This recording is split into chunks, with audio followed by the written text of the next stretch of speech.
Look, y'all, I gotta start over, right? Me and my technical issues, right? I was wondering what happened to the music. My mic was off. Okay, so it's not such a dramatic beginning as I was hoping for. All right, let's get it started.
Hello, my darlings, and welcome to the second installment of How to Get Out of a Cult.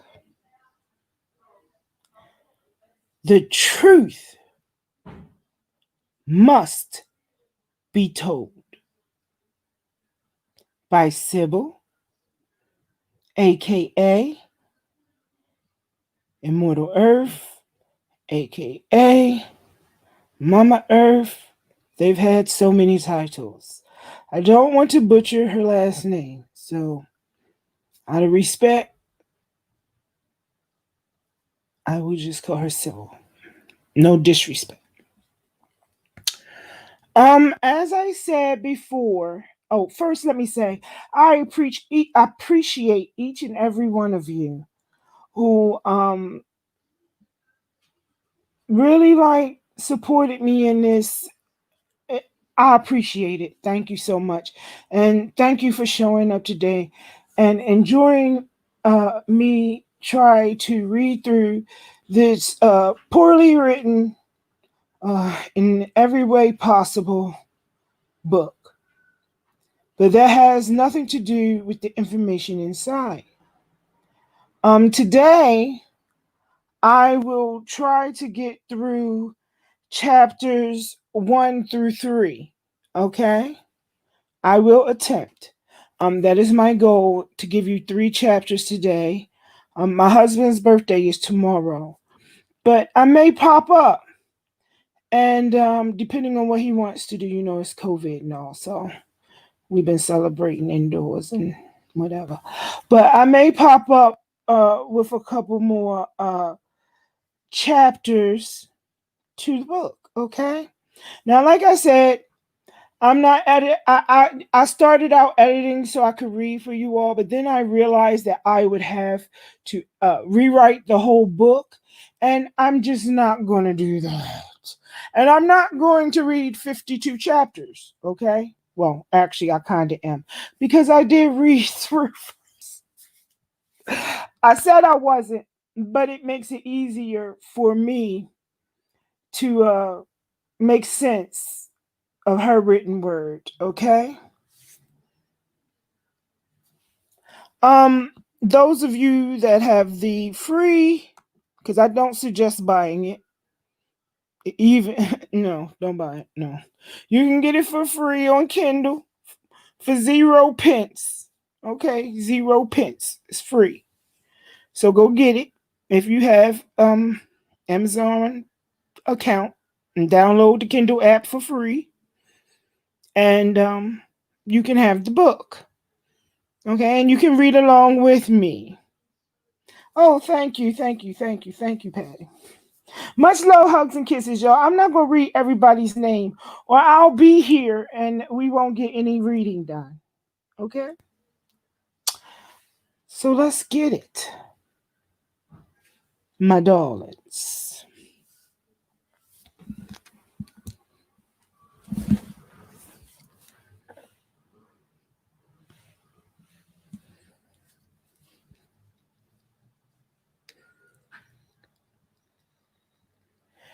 Chapter 1. My first day in carbonation. May 28th, 2020.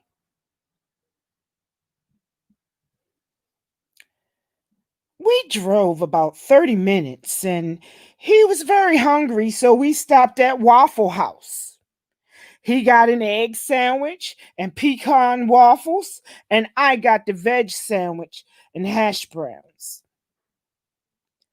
We ate and kept driving. I noticed he didn't open the door for me, so I paused until he came around and did it. Then he said to me, "Oh, you on that shit too?" With a cute smirk on his face. I laughed as he opened the door and said, "I'm thankful." and I leaned into the driver's seat and opened his door from the inside. He got in and put the address to Atlanta in his GPS, and we were on our way. As we began talking, I was speaking on my sister, and he kept correcting me to say, my Babylon sister. It really annoyed me, and I was like, just give me a chance to get used to everything. He told me I was not ready and stopped at the gas station for gas, and then he asked me to look up my demons. In my charts, oh, excuse me, y'all. Told y'all. I'm gonna go back for that sentence. Please forgive me. He told me I was not ready and stopped at the gas station for gas. Then he asked me to look up my demons in my charts and read them aloud.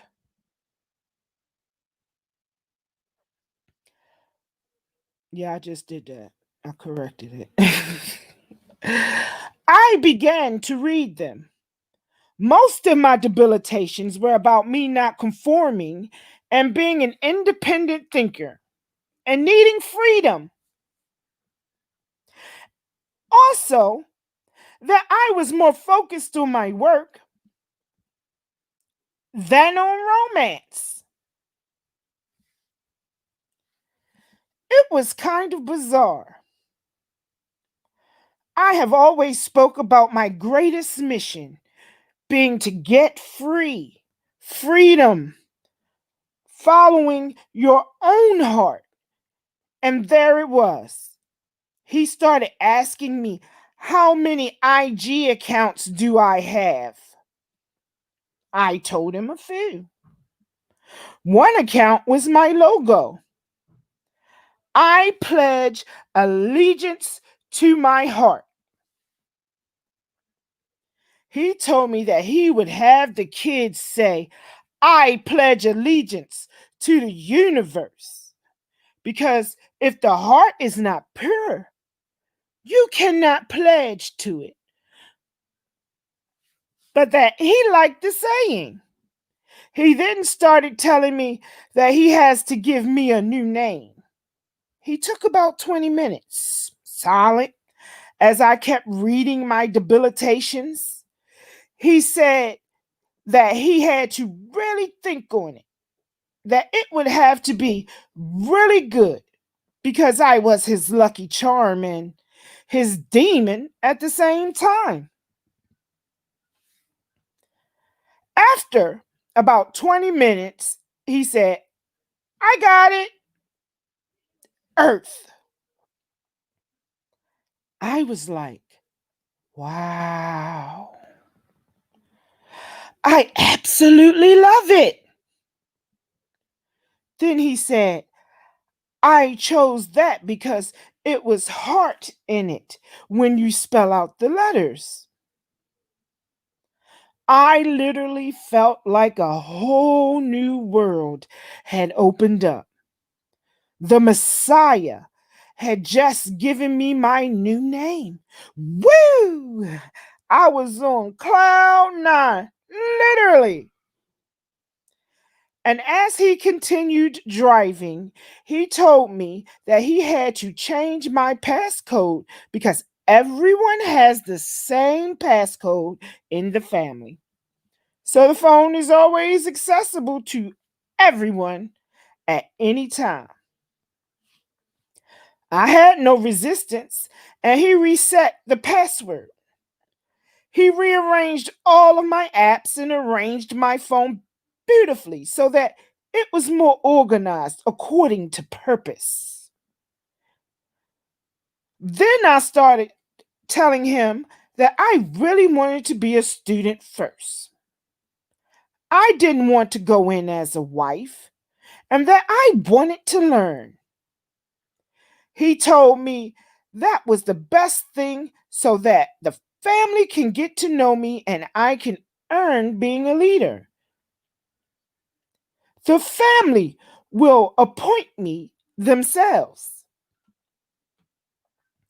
He then said to me, I feel like you're hiding something and not telling me what's going on with you. I told him my sister was going to be a very big challenge and that she's been calling me like crazy.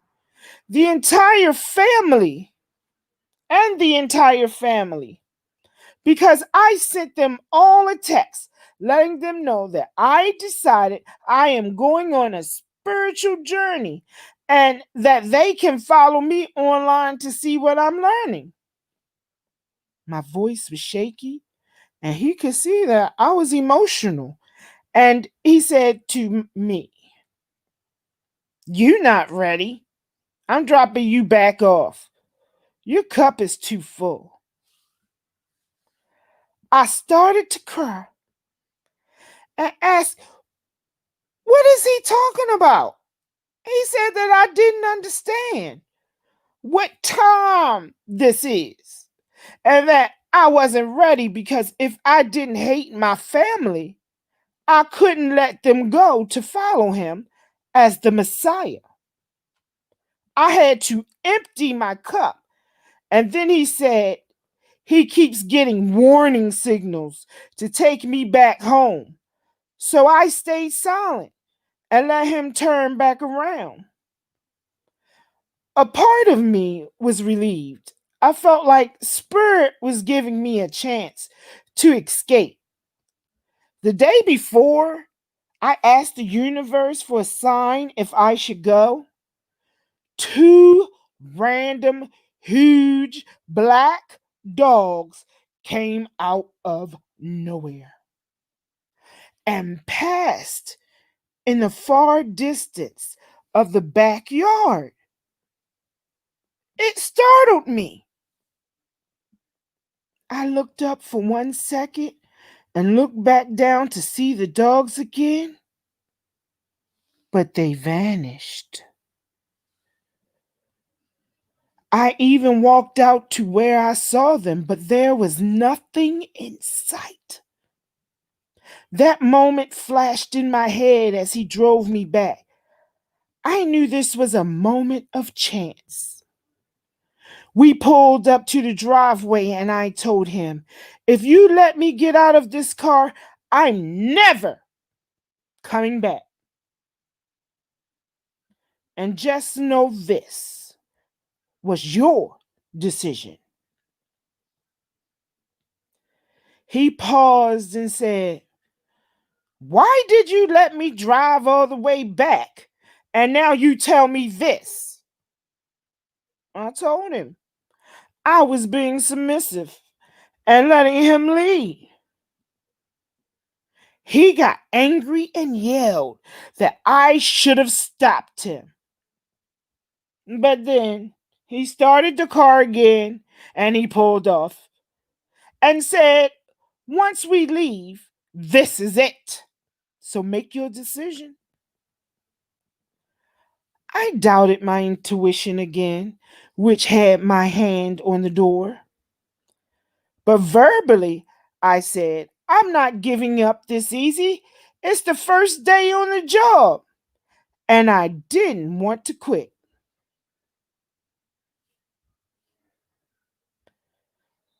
And turned away while a tear streamed down my eye. He told me to keep reading my astrological debilitations, and I did. After about an hour driving, he asked me how I was feeling and if I'm really ready. I said, "Yes. But can you tell me what you meant earlier about I don't understand what this really is?" As I keep writing this, I'm hearing the song, "Move Mountains. We gon' walk it out. I rise up. I rise like the day. I rise up. I rise up unafraid.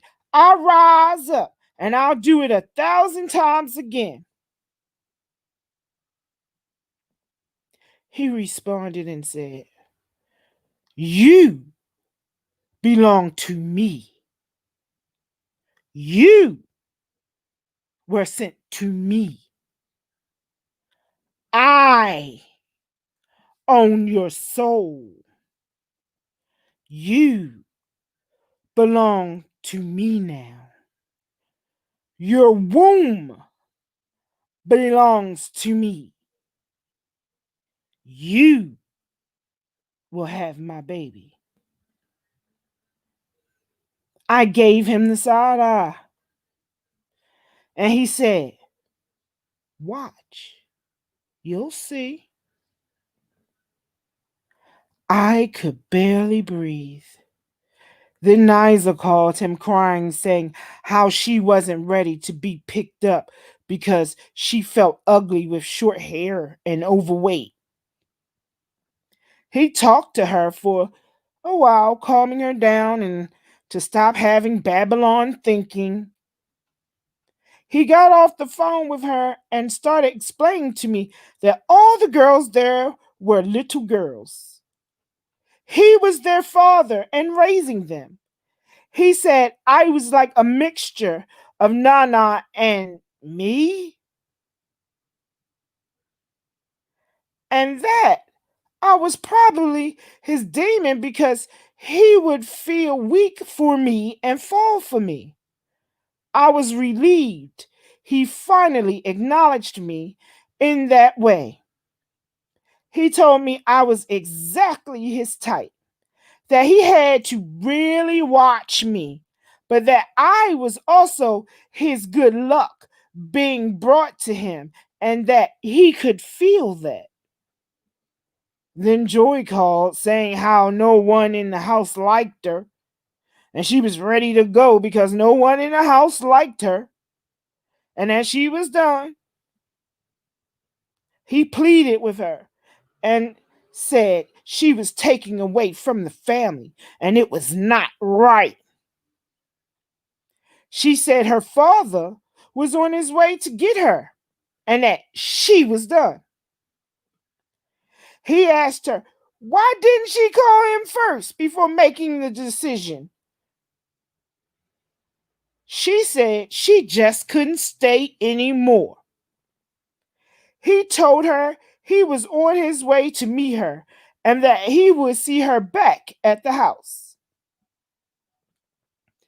After he got off the phone with her, he told me she gives 3,000 USD a month from her military and that she had the truck for transportation. So she would be hurting the family.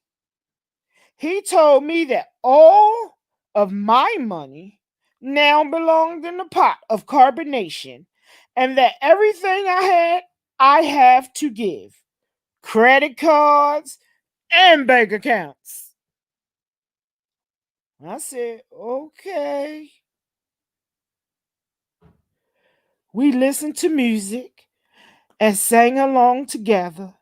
He played Feel So Good, which became one of my favorite songs today from Carbonation Productions. We arrived at the house. When we pulled up, Loyal came to the car and carried his belongings in before him. And as we approached the door, the entire tribe greeted with yerp to salute him, standing front and at attention. It was really beautiful and welcoming. I felt everyone staring at me. They directed me to walk through the middle aisle, and he told everyone to welcome Earth. She's finally here. This is Mama Earth.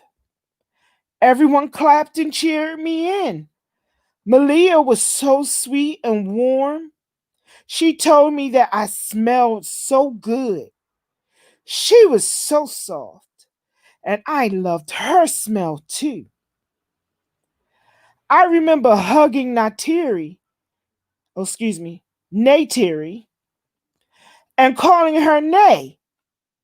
She corrected me and said, Nay, teary.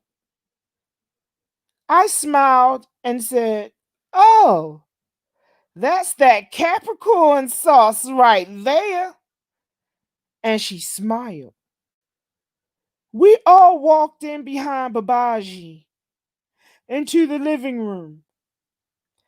Everyone stood at attention again until he said, "At ease," and everyone sat down. Babaji said that he could feel there was some bizarre energy happening while he was gone and started asking what happened. Musa explained that Joy had left earlier that day and apparently she had a dramatic exit. Babaji said, "I spoke to her, but she has to learn the hard way." He then started interviewing me. "Earth, what made you finally decide to come?" I said, "I finally got over myself and that I wanted to be closer to my higher self. And after my sister died, I realized life is too short and that I wanted to live in the frequency of people who understood me and would help me grow. And I was very adamant that I chose to be a student, not a wife, so that I could truly become the knowledge and love myself." He opened the floor and asked the family if they had any questions for me. They asked my sun, moon, rising signs. Where's my Venus? I told them Capricorn, Sag, Pisces, and they loved that and said I was pretty balanced and said I was pretty balanced. Babaji then said he felt like his stomach was hurting, that someone in the room was holding some negative energy, and asked if anyone wanted to talk about it. But everyone stayed quiet except Sounds, who said, "I feel like someone is holding something back and not expressing themselves."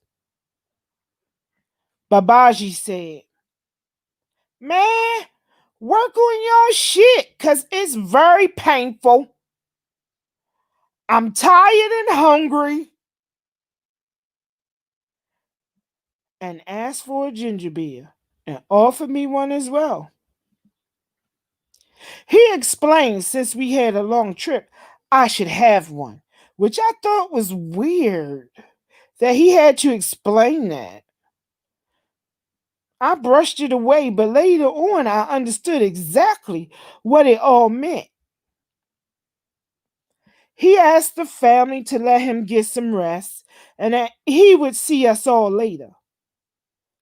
I was placed in the room with my Mashiba and Jaumi, which replaced Joy Spot. We all slept on the floor.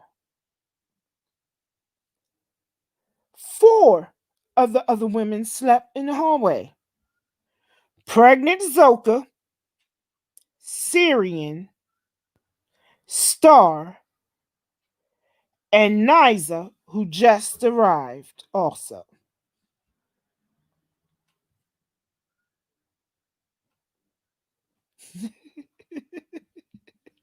Imagine reading it. I just looked up to see that. Imagine me reading it, and I'm editing it as I go along, okay? Love you and thank you for the share. I understand. Whew. Okay. In the master room was Babaji, Malia, Aya, and Natiri. Where's it? Natiri. Natiri. Natiri. I absolutely loved Sheba. She is such a cool, calm, and collective, down to earth woman. She was the kind of vibe I like. She showed me where I could place all of my belongings and was really welcoming. Jaumi was the most beautiful baby I had ever laid eyes on. His eyes and his skin were incredible.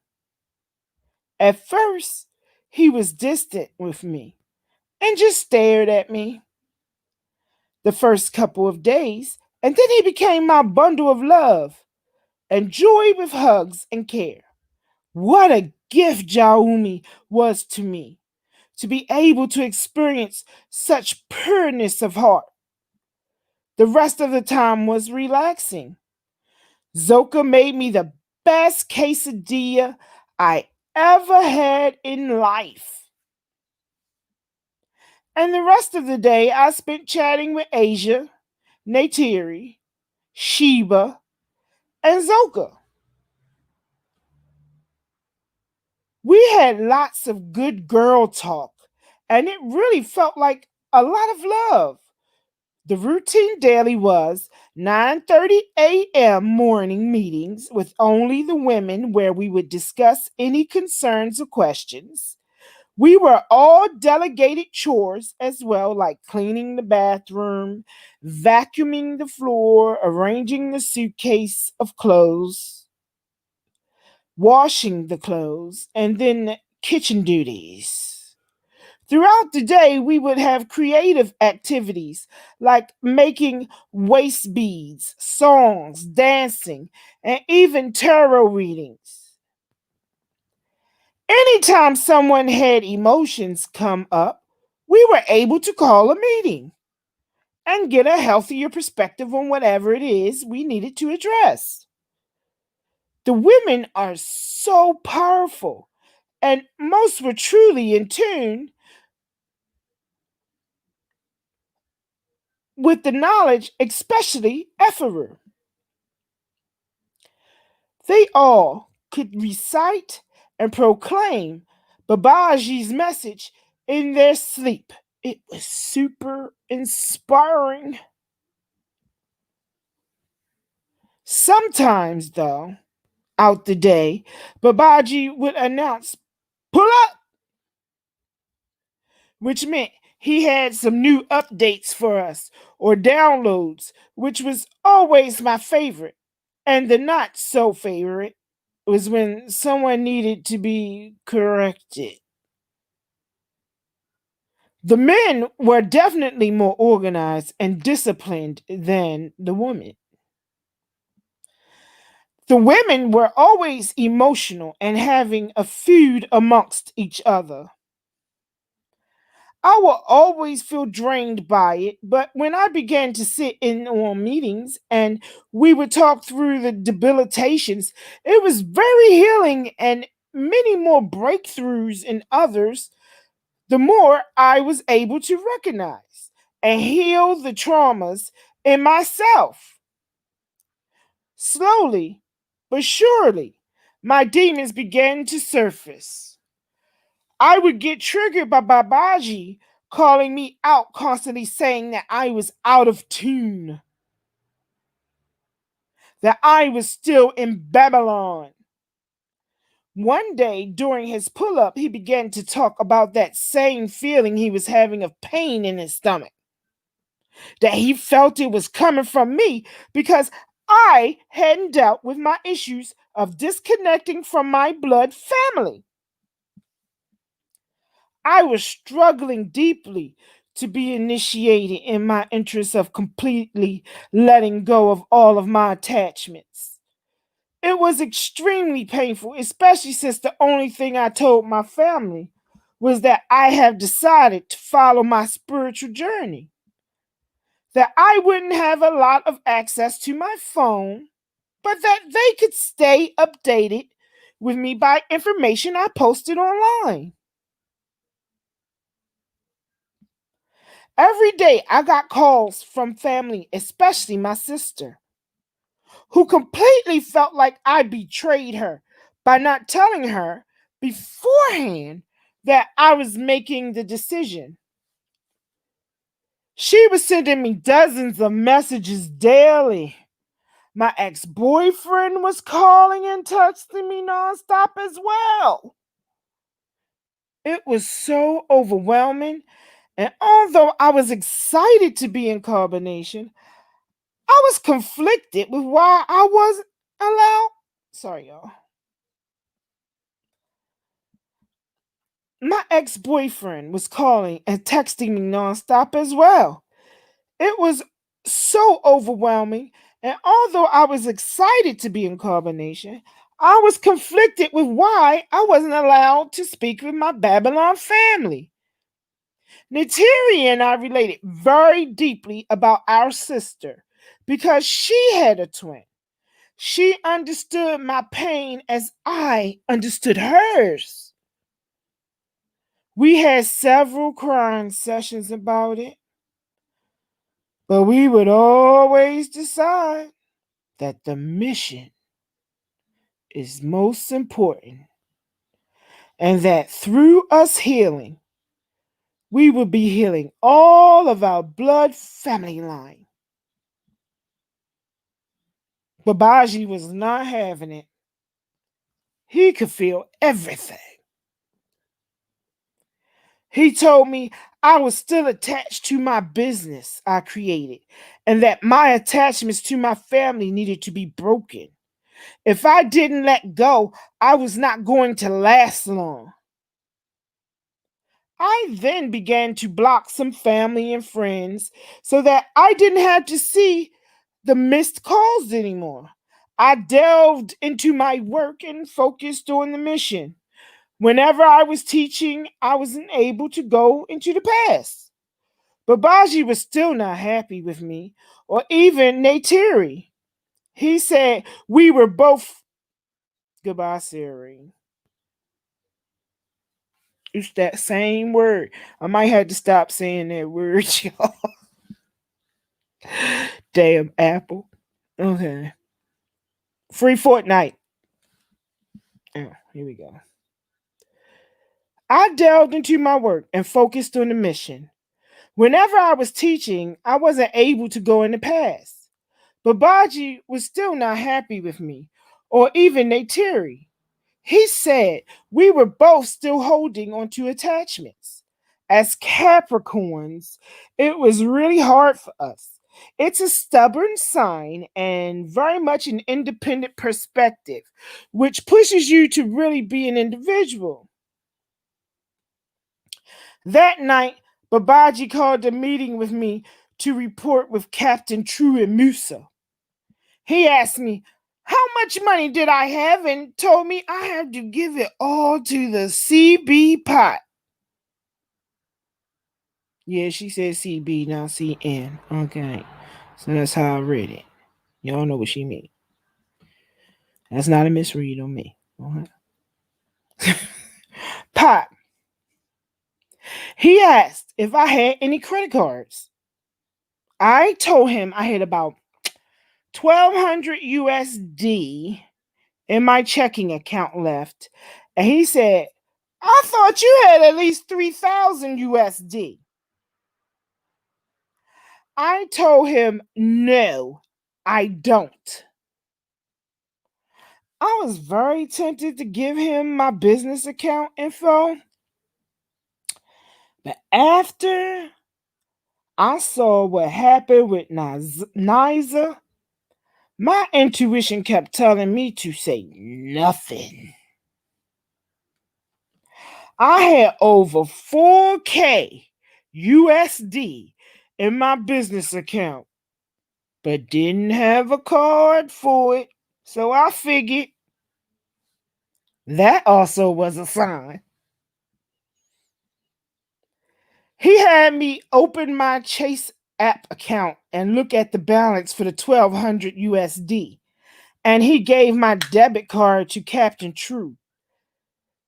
Then they had me cash app the 1,200 USD to. Everybody knows that cash app. I'm not reading it out on my panel. Okay. I'm gonna skip that, okay? To me, that's advertisement. Yeah. The only cash app going up is my own. Okay? All right. Told me to cash app to 1,200 USD to Musa Cash App. But I'm not saying what day she put it actually. Yeah. Okay, I skipped that. That day, I told him I wanted to play the lotto because Carbonation was going to get a lot of money. We did. And as I write this now, I haven't checked the tickets. Fast forward. Every day, as I kept busy and kept focusing on the knowledge, I was becoming more succumbed to everything. Yeah, I made that correction. I have no idea what she meant by that word right there. None. I looked it up. I looked up words related to it. So that is a rewrite on my oration. Okay? I was becoming more succumbed to everything else. However, there were things that began to arise. Niza was ready to fight with Star on a daily basis. Wet my whistle.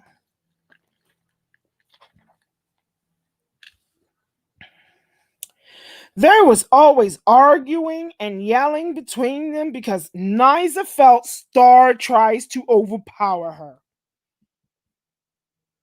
And she did. Star had a very dominant personality, so she would always try to get her way with bullying. In the beginning, she never really tried me, but I always noticed how she was. Before I fell fully asleep, Zoka came in and slept in the middle of the floor of me and Sheba. She came over to me and whispered, "What's your credit score?"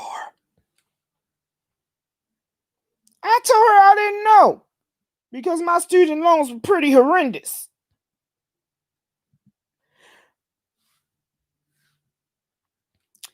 Then she went to her phone and was typing. Then she came over again. "You have an order to do a credit check report and send it to me when you're done." I nodded to her yes. I think that left me more speechless than when I got a hemorrhoid.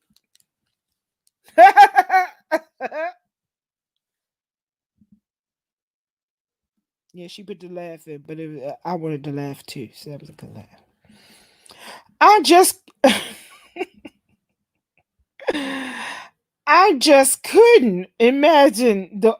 I almost read it the way she wrote it. I just couldn't imagine the audacity. And she made sure I couldn't rebuttal by telling her I got an order. Wait a minute, what? Let me go back, y'all. I just couldn't imagine the audacity. Audacity.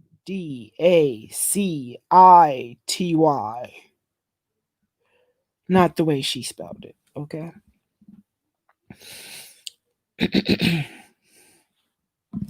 One second. Let me check the chat real quick so I can see if it's anybody but and get my thought right. Okay, here we go.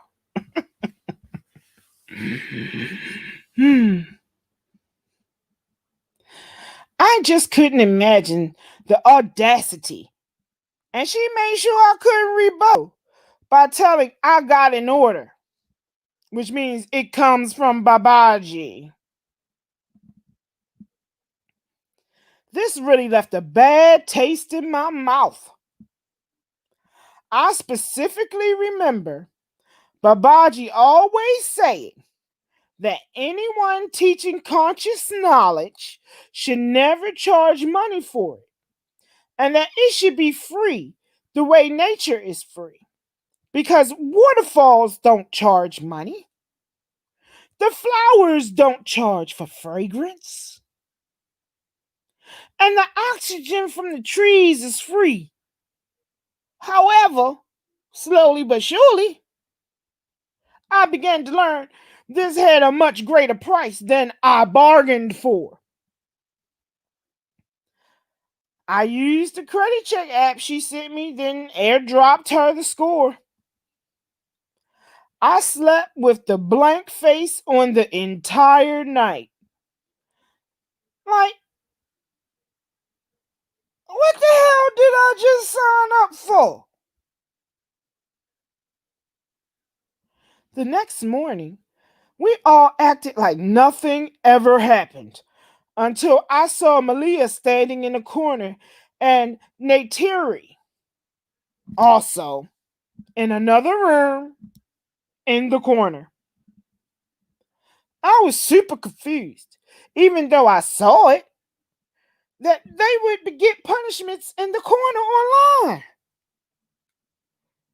To see it in person felt daunting. Neytiri cried the entire time in the corner. Malia always took her punishment with the poker face. Maybe because she was so used to it. Because practically every damn day, her ass was in the corner. No cap. Every day. Another form of punishment was anytime you had to be corrected on doing a duty or anytime you had a bad attitude about something, one of the A team would have you do 25 squats on site. Yes, there are ranks of A, B, and C teams. The A team is the highest who could delegate and discipline all of other teams. I was always on the C team until the day before I left. And Babaji was the one who made the new rank, not the women. Many episodes after a few days of Niza spazzing out became so disturbing. She would literally sit in front of this mini mirror that she found, place it on the windowsill. Y'all, have you ever heard of a window seal? Like as in the animal? I'm just asking. Seal? 'Cause she spelled it SEAL. Lord help me. this is this is one of the reasons I didn't. Besides it not being really for DMCA, but that's another reason I'll keep stopping to for copyright. Because this is copyright. It's one of the reasons I didn't put it up on the screen. Okay, because of copyright, and I also I, get the free book and you'll see why no. Okay.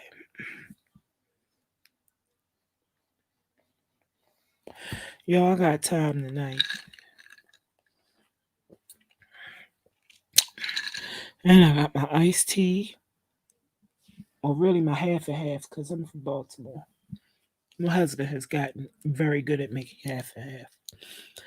And my water. I already twisted. So and I got my vape. We can roll. Okay. So yes, back to the animal. That's a window. Thank you. Thank you so much. Thank you. Thank you. Love you. Okay. Let me get on with this. Alrighty. She would literally sit in front of this mini mirror that she found, place it on the windowsill, and stare at herself for hours at a time. No exaggeration. She tried to leave several times from the first day, but had cried about needing some of her 6,000 USD donation back in order to leave. But Babaji explained to her that all the money had been spent on Hawaii already and that there was nothing he could do but put her in a hotel until she made other arrangements. But Niza went buck wild and insisted that Babaji could give her some of her money back and that she needed it. But eventually she calmed herself down and decided to stay. Later that night, Babaji called me to report to him. He was sitting in a closet, fully robed down and head wrapped. As I approached him, I could feel my heart racing. He sat in Indian style, and I stood about 5 feet away. He told me to come closer. I took 2 steps. He told me to sit down. He looked me straight in the eye and said, "So here we are." I replied, "Here we are finally." He said, "I still feel pains in my stomach from you. You're still holding back." I told him my whole heart was opened to him and that I didn't know what he was feeling. I told him I loved him deeply. He said, "But that's not enough. I want all of you, everything." I felt the gulp in my throat. I took a breath and tears fell down my eyes. And I sang, "I Want to Give You All My Love" by Mary J. Blige. He said, "Why are you crying?" I said, "I couldn't believe that I had found the Messiah, that I was so honored to be in his presence. I could feel that my life would never be the same." He smiled and went to his phone and asked if I have the pattern app. I said, "Not yet." He took my phone, downloaded it, and added my info. He went through my pictures and picked the one he loved. He added me as his friend and he said, "Read it aloud." We found out we had karmic contracts with each other, that our mission together was very powerful. He looked at me deeply in my eyes as he laid down sideways, and I stayed Indian style. He said, "I don't know why, but I feel like I want to kiss you." So I said, "Mm, the stomach pain is gone now, huh?" We laughed. I put my hand on his back and said, "Can you feel that?" And he said, "Feel what?" I said, "Oh, my love." He came close and kissed me deeply. Then he stood me up as he kissed me and pulled me in close to him so that I could feel his 9 inches of excitement. I looked at him in shock. He smiled. I said sarcastically, Musa, Musa, laughing.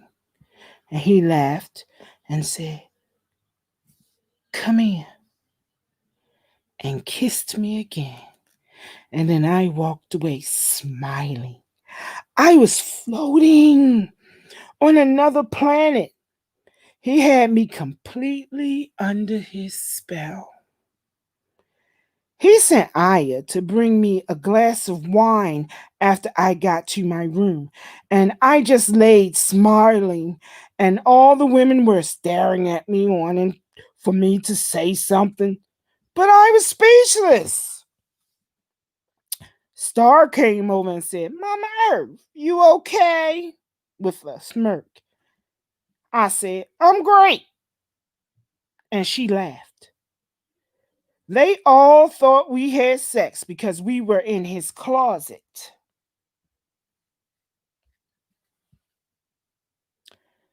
Sorry, y'all, I lost my place.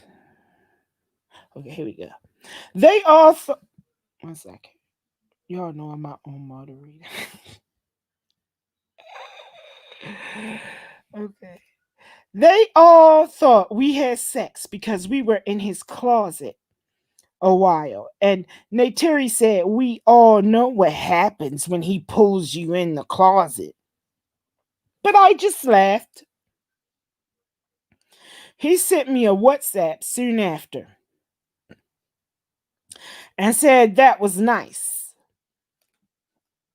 And that my lips and body felt so soft. I want you. I replied, thank you. Yours not so bad either. Smirk emoji. Yeah, she wrote smirk emoji, okay? Yes, smirk emoji.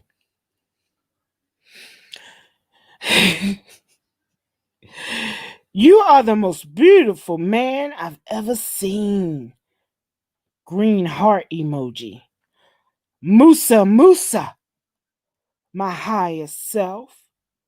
He wrote back, Musa, Musa, I love myself.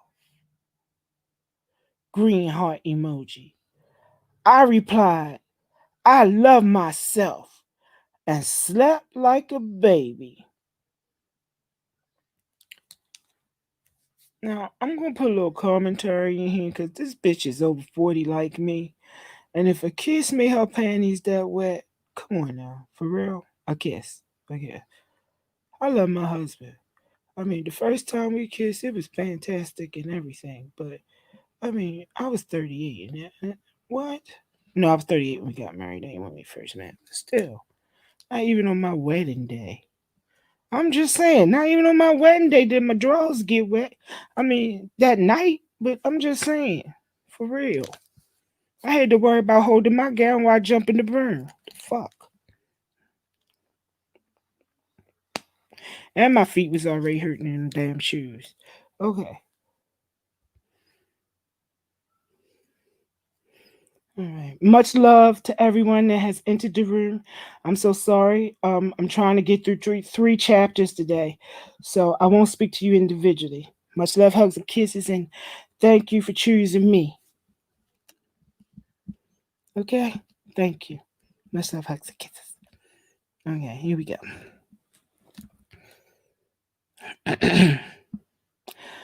Every day was always some sort of drama with someone, no matter what. Calling meetings was like using the bathroom. It became a norm. There was always some sort of issue and no time for knowledge and studying. The eating arrangement was also strange. We had to go by order from women with children, then the women, then the men. But Babaji always ate first and foremost. I also noticed he ate a different meal than us. He ate veggies in every meal and had special sauces and ginger beer, different glass bottles, water. Mountain Valley water, my fave. Oh, I forgot to mention that during the timing, I had arrived at carbonation. Babaji separated all of the couples. Everyone was single, except for himself, of course. Even Sheba and True were separated. No one was allowed sex or couple time because Babaji wanted them focused solely on the mission and their craft.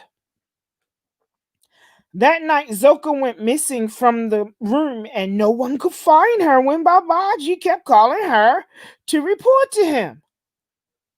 So, he found out that her and Sola had snuck out to sleep in a tent together. She received punishment of standing in the corner for 2 hours the next morning.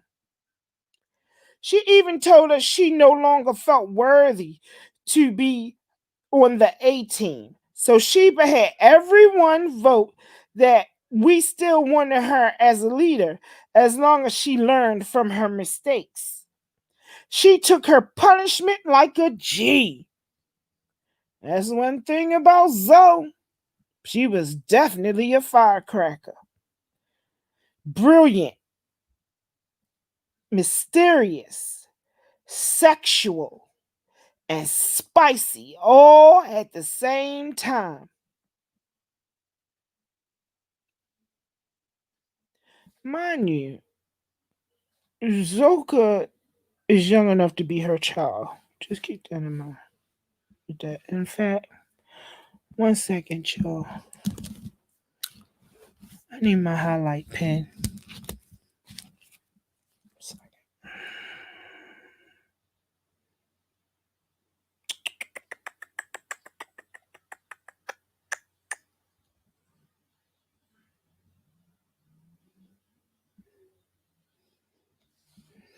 Okay, sorry. I had to make a note for the discussions. I remember before I got there because she's Haitian. I said I would totally draw to her. And well, I did, kind of, sort of, but we will get to that later. Anyway, things like this were happening constantly. So it's a lot to fit all of the drama in this book, but I sure will give it a go. Honey child, you did fit all of it, okay?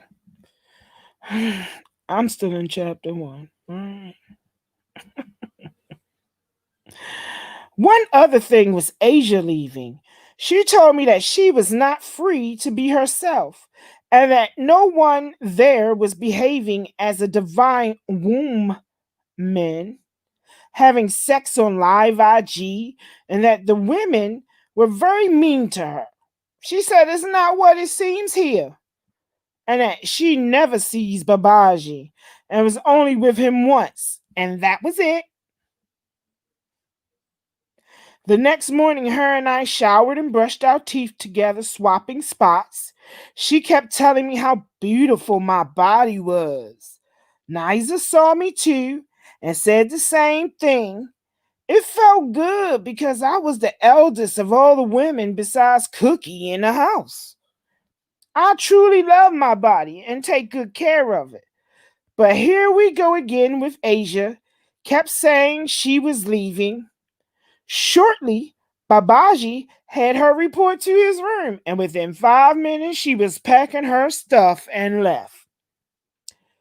There was literally never a dull moment within my first 72 hours.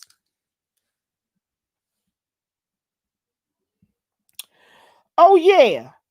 And the other thing that happened late that night, in the wee hours after Zoka, was True and Musa, who are the financial team, were getting screamed at for over 3 hours about why they overspent money in the pot without Babaji's approval. The yelling and screaming was so turbulent, the entire neighborhood could hear Babaji sounding off. I was in shock. at how many hours he was yelling. Between Zoe and the finance team, we never slept.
Okay, my darlings, that was chapter 1.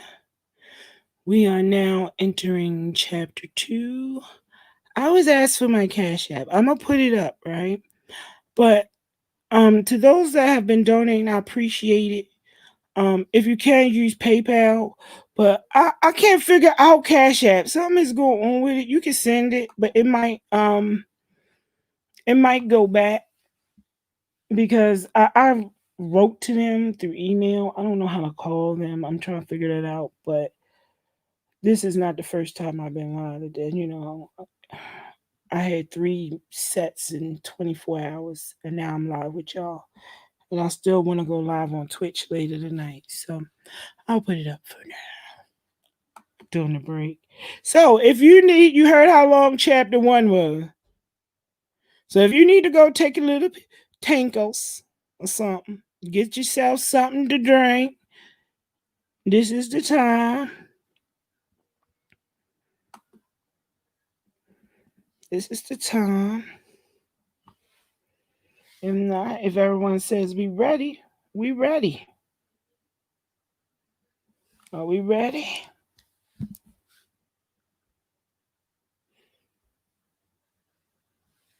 You ready? Okay. Oh, that's okay. It's not a dollar sign, it's the pound sign. Yeah, you gotta use the pound sign. Yeah. But I don't know what's going on with it. They asked me to prove my identity.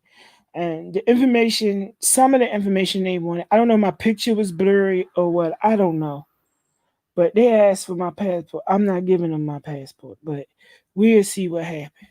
Okay. If you can, PayPal, that's the preferred till I get over my G, then we can use Cash App.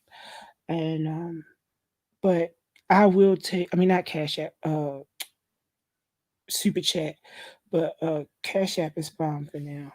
I just gotta talk to him, I guess. Okay, so we ready? Alrighty then.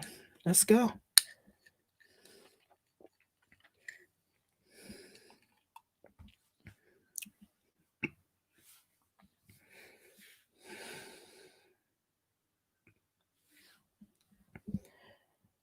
Chapter 2.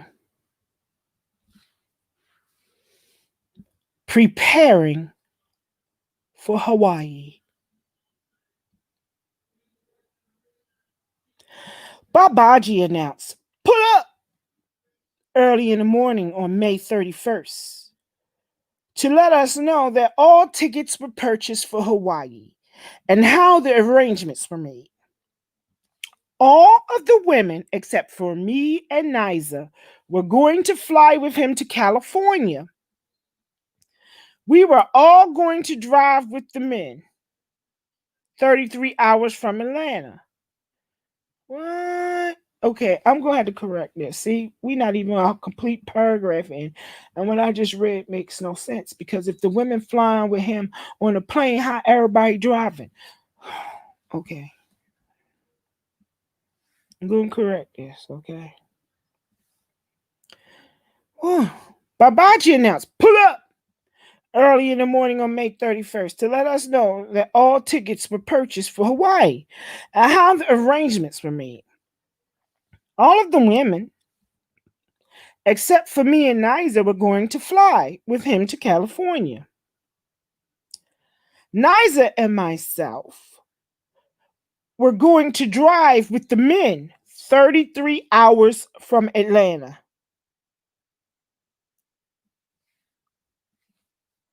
I got very upset and started throwing a fit. I expressed how I didn't understand how I wasn't allowed to make eye contact with my brothers in the house. But he could send me on a 33-hour trip away from him with them. He told me that they brought my ticket too late, and this was the consequence of not coming with him on the first trip he attempted to make to come see me.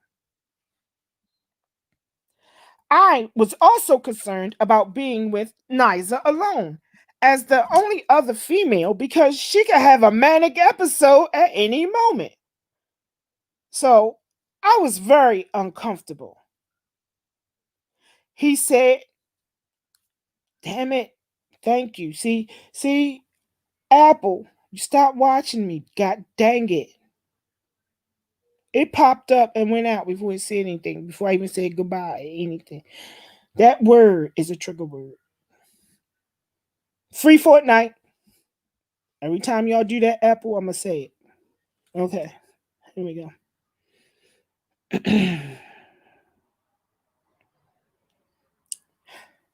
I was also concerned about being with Niza alone as the only other female because she could have a manic episode at any moment.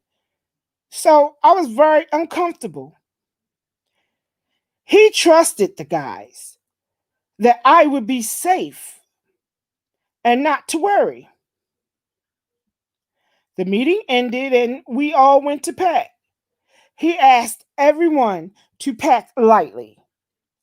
The day for my departure was sooner than the other women because it would take 3 days to drive to California. We got on the road June 2nd at 5:30 a.m. It was 7 of us. Niza and I stayed comfortably in the middle section with 2 separate seats and the studio equipment in between the center. Caliber, Loyal, and Tron sat in the back seat cramped up. Captain True drove, and Captain Musa was in the passenger seat. The second car was Sounds driving, Mente in the passenger seat, Pice, Fugi, Kite, and Solar in the back seat, very cramped up. We drove about 5 hours. Then we stopped for lunch at Chipotle. And everyone had a chicken burrito except Niza and I. Or Niza and me should be the correction. She wrote I and I flipped it, but it should be except Niza and myself or Niza and me. We have veg burritos. We drove another 5 hours and stopped somewhere in Arizona. I think, and it was at this abandoned truck stop. I was not happy at all. As soon as we pulled up, it reminded me of a creepy movie. Y'all just heard that. That was my second phone that just did that. See what I'm saying? Stop watching me. Free Fortnite. Okay. I thought we were stopping for the restroom, but Captain True called the meeting and told the men to start setting up the tents. I was in a shock and so furious. I immediately walked out of the circle and called Babaji. I told him that I had no idea we were tenting overnight at a truck stop somewhere in the butthole desert and that I felt very unsafe and was not going to stay. I said it was ridiculous and that with so many men there is no reason to stop. We could have just kept going. That I would even drive if I had to, but that I wasn't comfortable or safe. He told me that I was the one who decided I wanted to be a student. So this is what happens. Then he hung up on me. I sent him WhatsApp messages back to back saying that he lied to me and told me I would never leave his side ever again. But here I am in the middle of nowhere, and he's punishing me because I chose to be a student instead of his wife.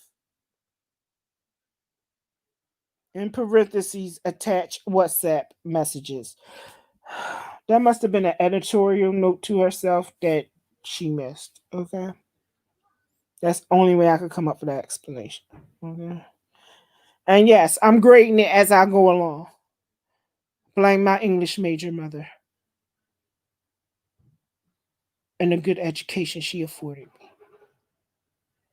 Okay.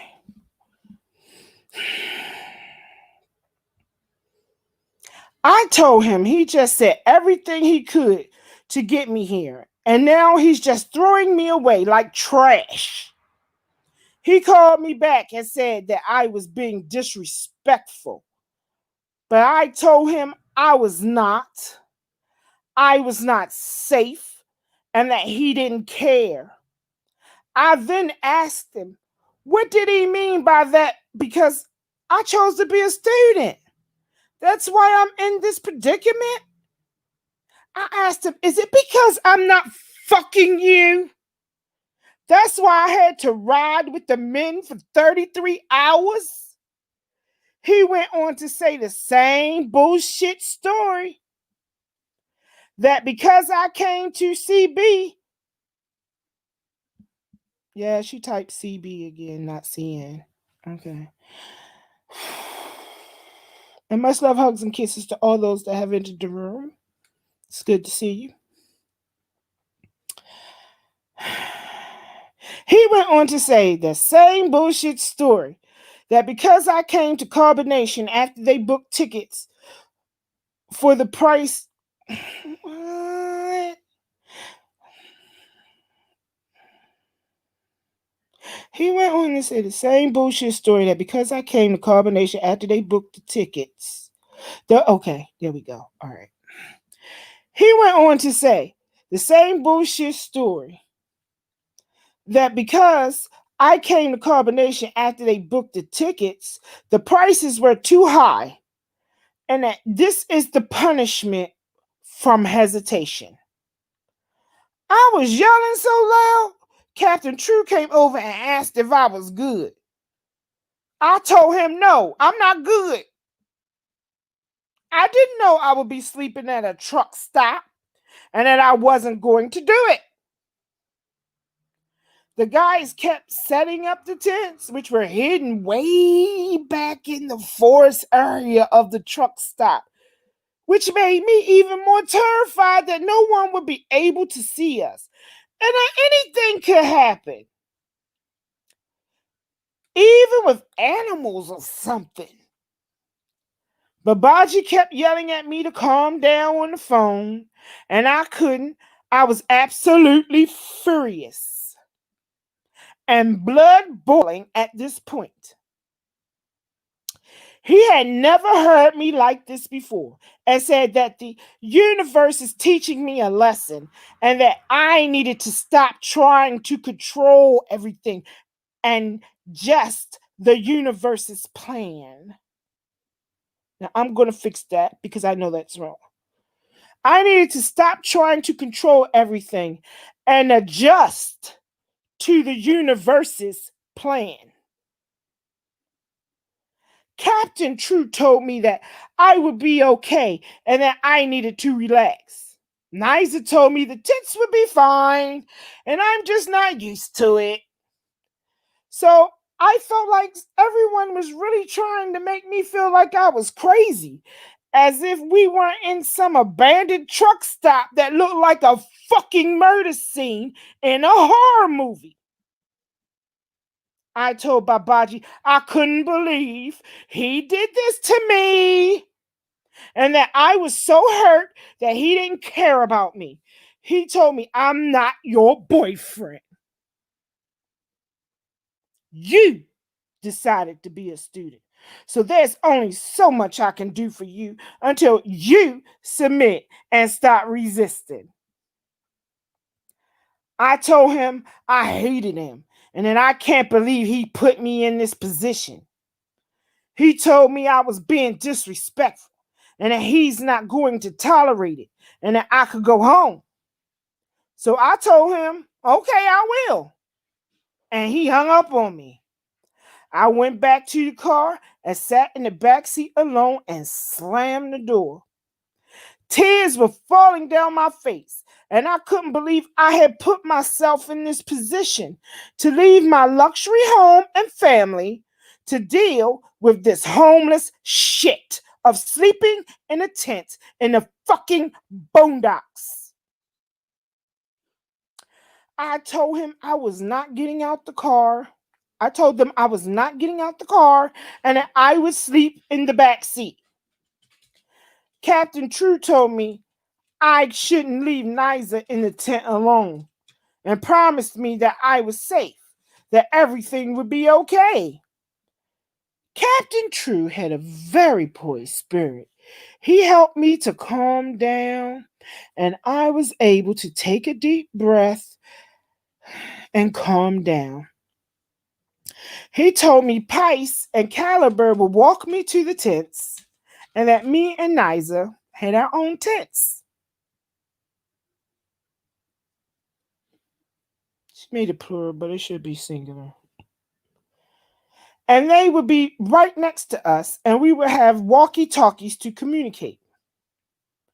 He asked if I needed the restroom, and I went with Niza, and we washed our faces, and I changed it to my gym attire and sneakers instead of the dress and sandals I had on before. Pice and Caliber began walking us back from the restroom towards the tents in the pitch black night. And then Pice said the worst thing possible. When you guys drop your pot or empty your cup out here, just use your flash. I was shaking and said, fuck you mean, use your flash? I'm not using the bathroom out here if I have to go. I am going to use the walkie and wake someone up to take me. I can't see anything out here. He said, okay, Mama Earth. It's just a test. I got you. Just let me know if you need anything. Niza and I went into the tent. She immediately went to sleep. I couldn't even lay down. They kept chirping the walkie talkie to confirm the sound worked. I just ignored them, and they had to keep chirping. Niza finally woke up, and she confirmed the sound was good.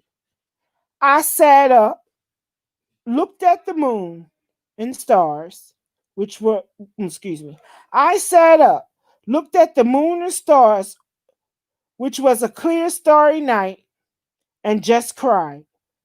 I asked the universe to please protect us and watch over us.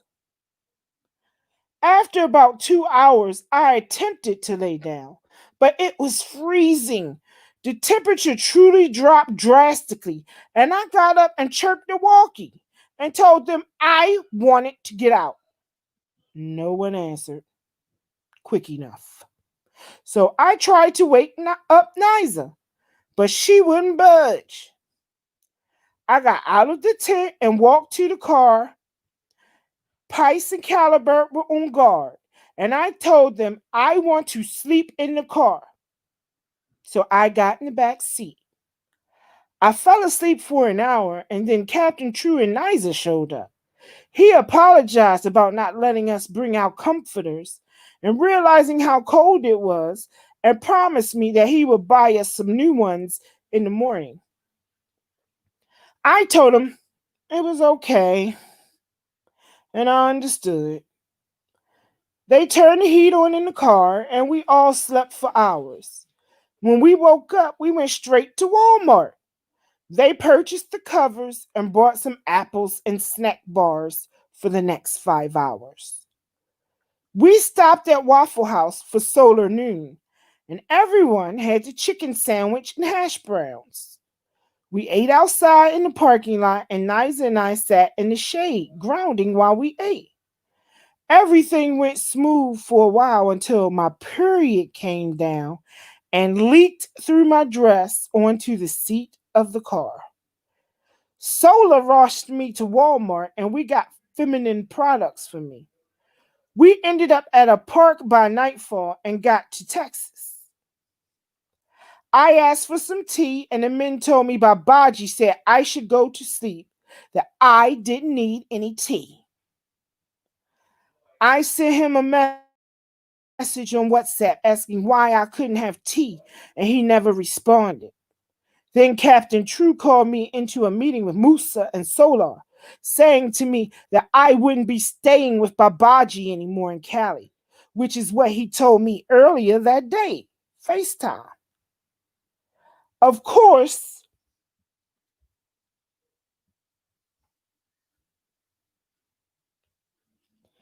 of course, I flipped off at the mouth and said that it was because Musa had complained about me to Babaji. So they made it seem like I was being disrespectful about the previous night for not sleeping in the tent. I felt that Babaji was mad at me for whatever they reported to him. I called Babaji and he didn't answer. I went back and told the men that they were so unorganized and didn't care about the safety of the women, that they only focused on their own comfort. I cursed them out, saying that all I asked for was tea for my stomach during my cycle. But they must have given him some twisted info about me. They told me it was an order from Babaji to inform me that if I didn't like it, I could leave. I went back in the car and covered my face, then cried myself to sleep. Lord, she crying a lot. I kept feeling so sick about being with, oh my lordy. Okay, I'm just going to say combination. I I kept feeling so sick about being with carbonation and asking myself, why did I do this to myself? The next morning, we woke up and had some more fruit with snack bars at the Walmart parking lot in the car. And Captain Musa called another meeting with me, the same 18, and the same 18. Musa told me I had to pack my bags and head home. I was in such a shock. I started to panic. I yelled and said, what did I do? Am I not allowed to express myself? And then they all busted out laughing. Musa said, nah, Mama Earth, we were just joking. It was all a test to see how you would react. I literally jumped at Musa like, what? I was about to flip out. OMG. I'm going to read it. Because that's how she typed it. I can't believe you guys played me like this just because I wanted tea. Then we all laughed. And True told me you will still be staying in the room with Babaji, Aya, and Malia. Then True told me to call Babaji immediately. I grabbed my phone. He had already sent me a message that said, congratulations, you passed your first test. I was still in shock land. Relieved that, what? I was still in shock and relieved at the same time. I called him FaceTime and he laughed and said he was proud of me and that the universe was testing me and teaching me to be humble. He even told me he wanted to speak with me privately. Then I walked to a nearby tree and he told me I would be sleeping in his room in Hawaii at the Yurn. He sent me pictures and asked if I liked it. I told him I love it. It was truly beautiful. He told me that in Hawaii, he will also be together. We will also be together as well. I said, okay. In the back of my mind, I felt the pressure of maybe this means I have to sleep with him, but I wasn't sure, so I didn't say anything. I'm usually a person who instantly trusts my gut, but because I was in such a new unknown element and the fact that they just put me through a test, I didn't want to ask him. So I went with the flow.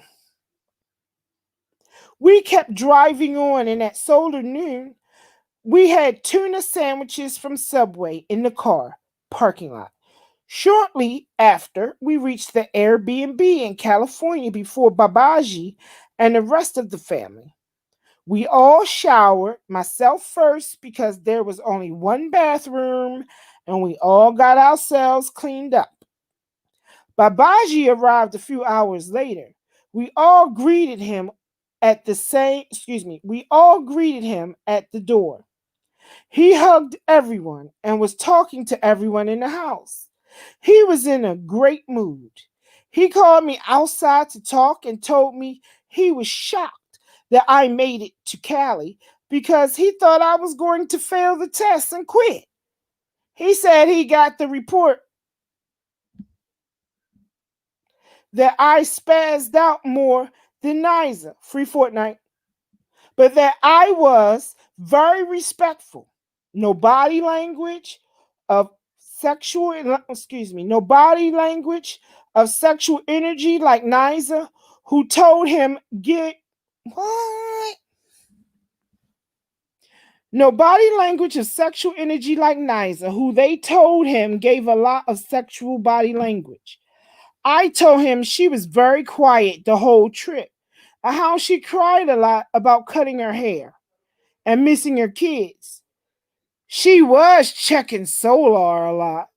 But I told him how proud of him I was that he created such a community of good hearted people. How True and Musa took such good care of me, and I felt safe with them, but that I missed him and his smell. We kissed on the mouth, and he hugged me deeply. I felt his entire body warmth on me, head to toe.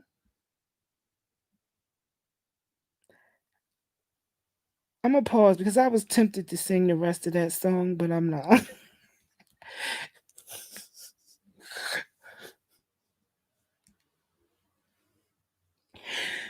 Now maybe I should play it. You know what? That's Lisa Lisa, isn't it?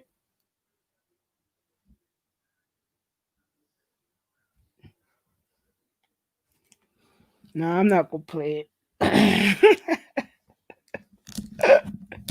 It'll make this longer. Okay, here we go. Oh, they gone, Auntie. They not in the US anymore. They already out. They gone again.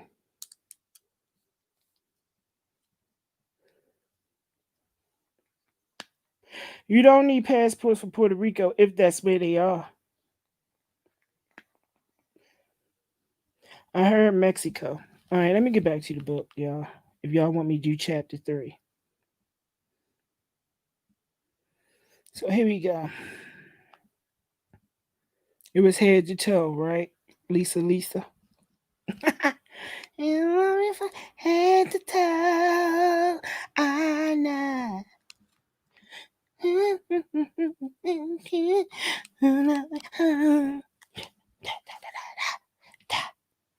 All right, here we go. We kissed on the mouth, and he hugged me deeply. I felt his entire body warmth on me, head to toe. I was deeply in awe with this man. Neytiri came outside with Sage passing it all over as if she wasn't being nosy. But when she came out, I asked him to wait till she left because she was just trying to listen. The fuck you need Sage for outside, though? Rolls eyes. He was like, nah, she's cool. She's a Capricorn like you. I said, I know, but she was being nosy. Babaji went on to tell me that he didn't want the world to know about me being with Carbonation yet until we got to Hawaii. I'm not going to correct it. I thought it was strange, but in the back of my mind, I felt like he didn't want Nana to know yet. He knew once Nana saw me that she would want to come back, especially in Hawaii. I began to notice she would always leave and come back as soon as she saw him doing good and set up in a new place. I never really understand why she kept leaving. I thought it was because she couldn't handle the polygamy. But I was in for a new reality. I was so eager to know more about her, but none of the women liked talking about her. It's as if they were on pins and needles. I started to feel her energy closer and closer to us. I am very sensitive to receiving information. I told Babaji that she is getting closer, and he would tell me that she already has another man, and not until her Saturn returns, which is 29 years young, that she would come back to him. I told him he was wrong, and that every day she was getting closer. He would go into rants about how he didn't love her. He just wanted to be close to his daughter. Later that night, he called a meeting in his room and started explaining that he felt a lot of energy was off. He said that a lot. He asked if anyone was holding in something that needed to be expressed. Malia spoke up and said she felt like Star was trying to overpower her, and that her and I were phony and jealous of her, and that Star was being overly nice to her to get close to Babaji. Star started out with her usual spiel that, which was misspelled by the way, her usual spiel that she was not trying to dominate Malia, even though we could all see it. She used to try and take Malia's energy because Babaji was giving her so much attention and never gave her any. He would always say that Star was a man and he didn't like her sex, but that she was very loyal to him and that it was necessary to have someone like her in the cult. Apparently, a month before I got there, Star had left because she claimed to be pregnant from Babaji, even though he only had sex with her for 30 seconds and did not crumble.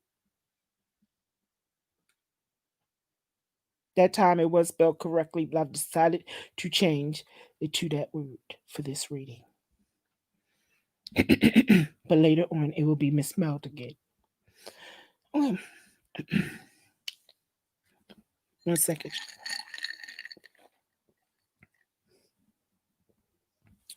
She felt attacked by the group and ran away because no one believed her. She said Babaji told her that they were soulmates and that she knew they belonged together. Babaji said he never said that. Star was one of the first ones to get a tattoo on her butt for Babaji before she even joined Carbonation. She said she asked the universe for the truth and then had a dream about Babaji and knew he was the Messiah. She was extremely obsessive over Babaji and always tried to hide it, but we could all see through her.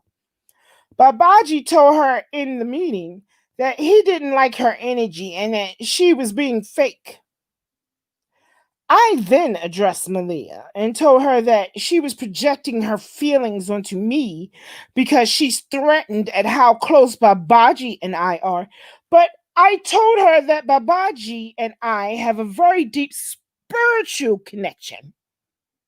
The owl chart is so deeply rooted in the mission that he was a God who has enough to share his love with all of us. I explained to her that she needs to get used to sharing him because he doesn't belong to anyone but the mission. If anyone should be concerned about it, if anyone, my bad, y'all. He doesn't belong to anyone but the mission. And if anyone she should be concerned about, it should be about Nana coming back because I could feel her getting closer. She became very quiet. And Babaji said I was not correct about Nana. And that her, myself, and Aya was his real type of woman. That if he was in Babylon, that I would be the kind of woman he would choose. Someone who was about her business and had a condo, a car, and good money. The whole room got super quiet. I was even shocked he said that. But what I heard behind it was that he is looking for opportunity.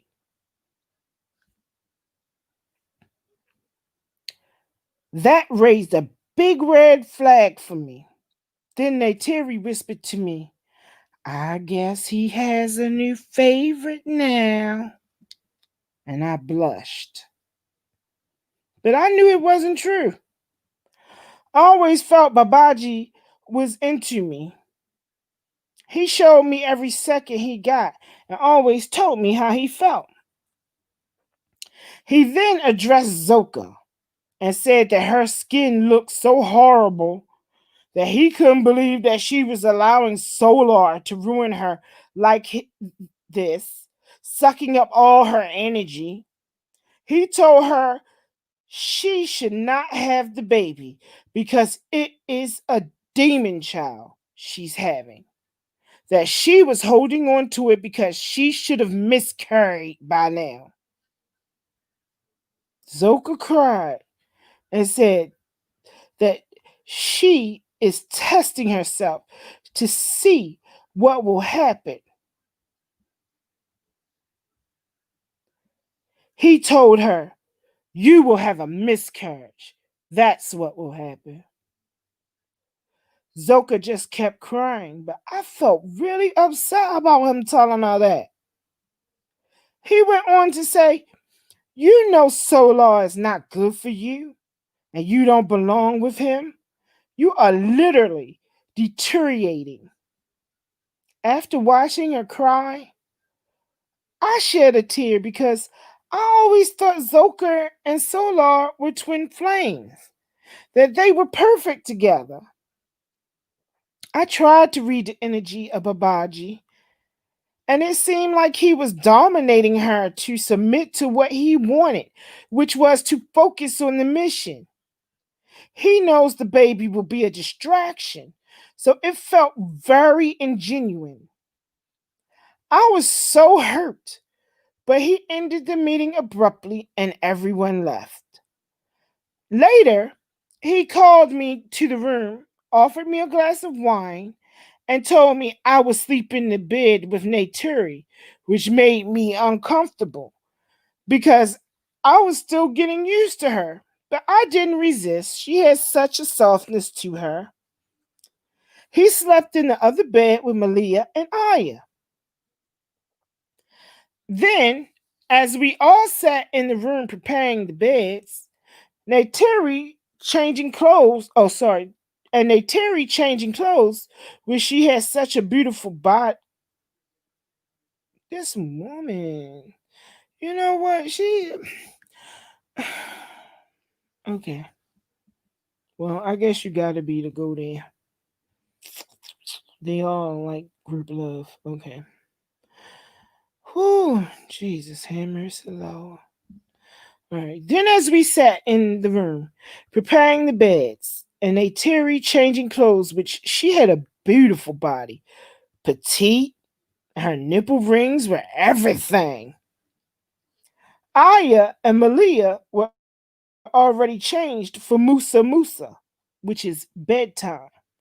I just want to note that earlier she should have noted that when they were saying Musa Musa to each other. I'm just going to make a note that this is like a late time at the end already. That's for my writers out there. Okay.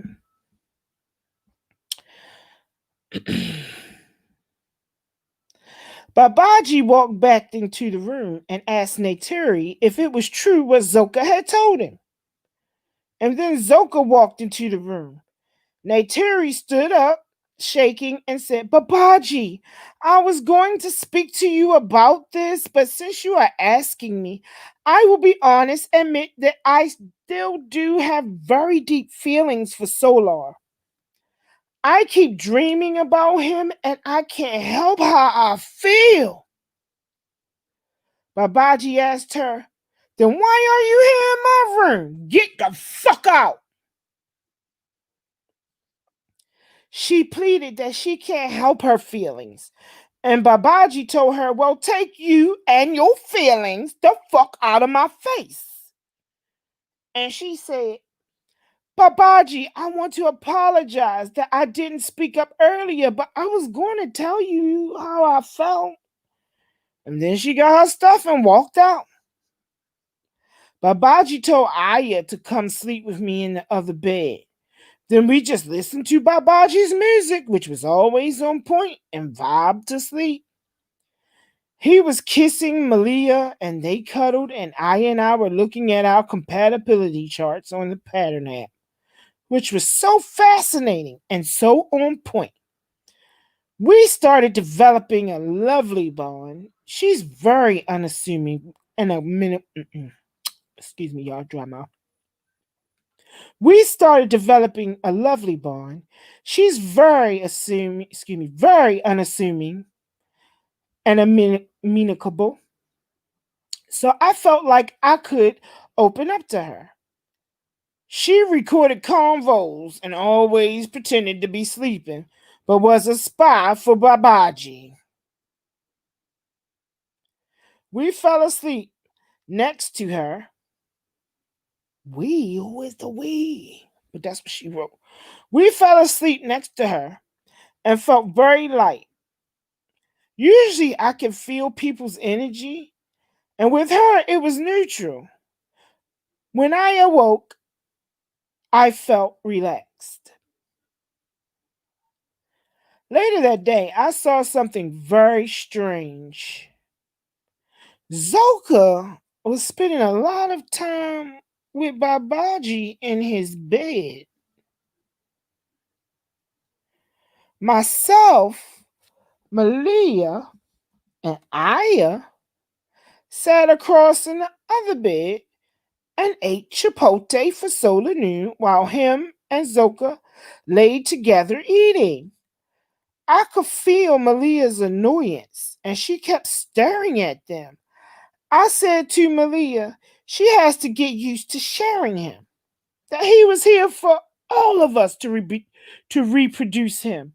As the Messiah, we have to support and trust him, and that he was dealing with Allah directly and would face his own mistakes, and that she only needed to support him and trust that his decisions is what's best for the family. This is what he had taught me, that in order to fully absorb the knowledge, I had to become one with his mind mentally and physically.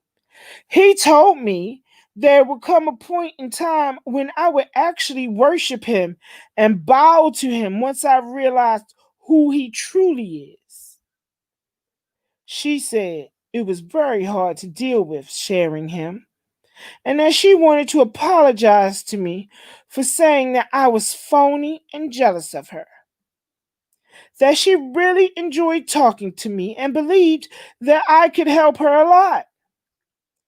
Babaji clapped after our open discussion, and everyone else clapped too. He said that this is how we should be having meetings and talking to one another to work out our debilitations. He said that I had a lot of maturity, which could help the women, which is why I'm here. I kept watching him and Zoka because I couldn't believe they were touching, kissing, and hugging while she was literally preggers for Solar. I was dumbfounded. I kept looking at them in the corner of my eye in disbelief. At one point, she was laying in between his legs, face to face, and she was so smudged in him, I didn't know if they were still kissing, but he was rubbing her back and arms while she lay in between him. It was super weird. She was laughing the entire time, which made me really skeptical. You know what? Skeptical. SK, not SCH.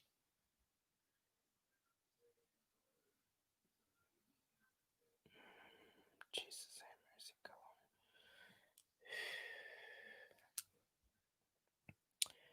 Skeptical about Zoe because I really thought she loved Solar. Then he began massaging her with oil on her skin and kept saying he wanted to wash her hair for her. She kept saying no, but he insisted. Then he went in the bathroom with her and called Aya in with them, and they claimed they were only washing her hair and oiled her skin with tea tree oil. But from what I saw in the room, it was way too much activity with someone who was pregnant for another man in the next room. I felt disgusted. And I also started to remember the night before of him saying it's a demon child that her and Solar were having, and that she didn't belong with him. It was sickening. like he didn't want anyone in love with their husbands more than him. Not to mention, he has slept with every single woman there, except for me, including the women that were there with their husbands. Sheba was the only woman he said he would have made his wife, but that he couldn't have sex with her because she was a virgin. He felt like he was hurting her and couldn't even have sex with her fully. Everyone else he has been with and required vaginal, oral, and anal sex within order for them mm, mm, mm. sex with in order for them to receive his spirit DNA to embody the knowledge. He said that was the only way to fully grasp the information from him. I remember asking him in one of our earlier conversations before I got there, how do the men know the knowledge so well? Has he slept with all the men too? He got really angry and said, I thought he was gay and that he didn't want to fuck with me if I didn't trust him. He was very unpredictable. One moment he could be a dove, the next a devil, and I mean that literally. Come to find out, in one of his downloads, when he talked about what sex is, sacred energy exchange, he said that all the women except for me has received his DNA through swallowing his crumbles or his crumbs or anal. Okay, I found this on the Free Fortnite. Goodbye. I didn't get that. Bye, Siri. Until next time. Boy, I wish I could edit that part out. Stop. I'm gonna say it again, y'all. Okay, y'all witnessing this, and I blame his lordship because I did an experiment with him. And ever since I did that experiment with him, this is what has been going on with my Apple devices, and I do mean all of them. My pad, every Apple phone I have. Okay, so I'm about ready to wrap myself in foil. I start throwing my devices in their boxes, just leaving them home whenever I get to leave the house. But if I come up missing, it's them damn peoples. Don't blame my husband.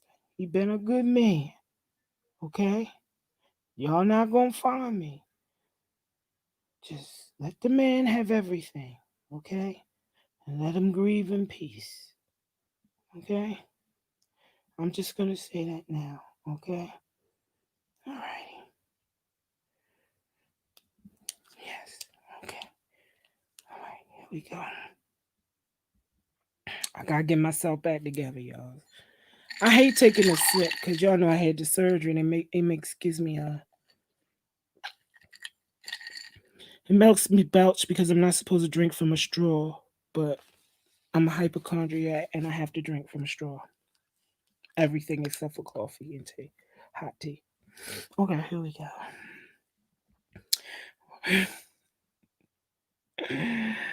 Okay. Alrighty. Come to find out, in one of his downloads, when he talked about what sex is, sacred energy exchange, he said that all the women there, except for me, has received his DNA through swallowing his crumbs or anal, and that some of the men who were open to it also received his sperm and made good use of it. He mentioned Pice and Caliber specifically and said that any man who was open to it, he was willing to give them the knowledge as well. I almost gagged and had to keep the vomit down. I started to feelize. Yeah, she typed feelize. I started to feelize. She made up a new word. I started to realize that I was in something very sick. It didn't feel loving or spiritual. It felt like, OMG, what is this?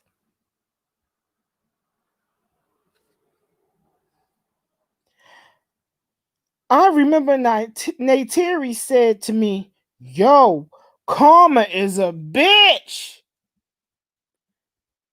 I just saw Babaji and Zoka, and that didn't look right.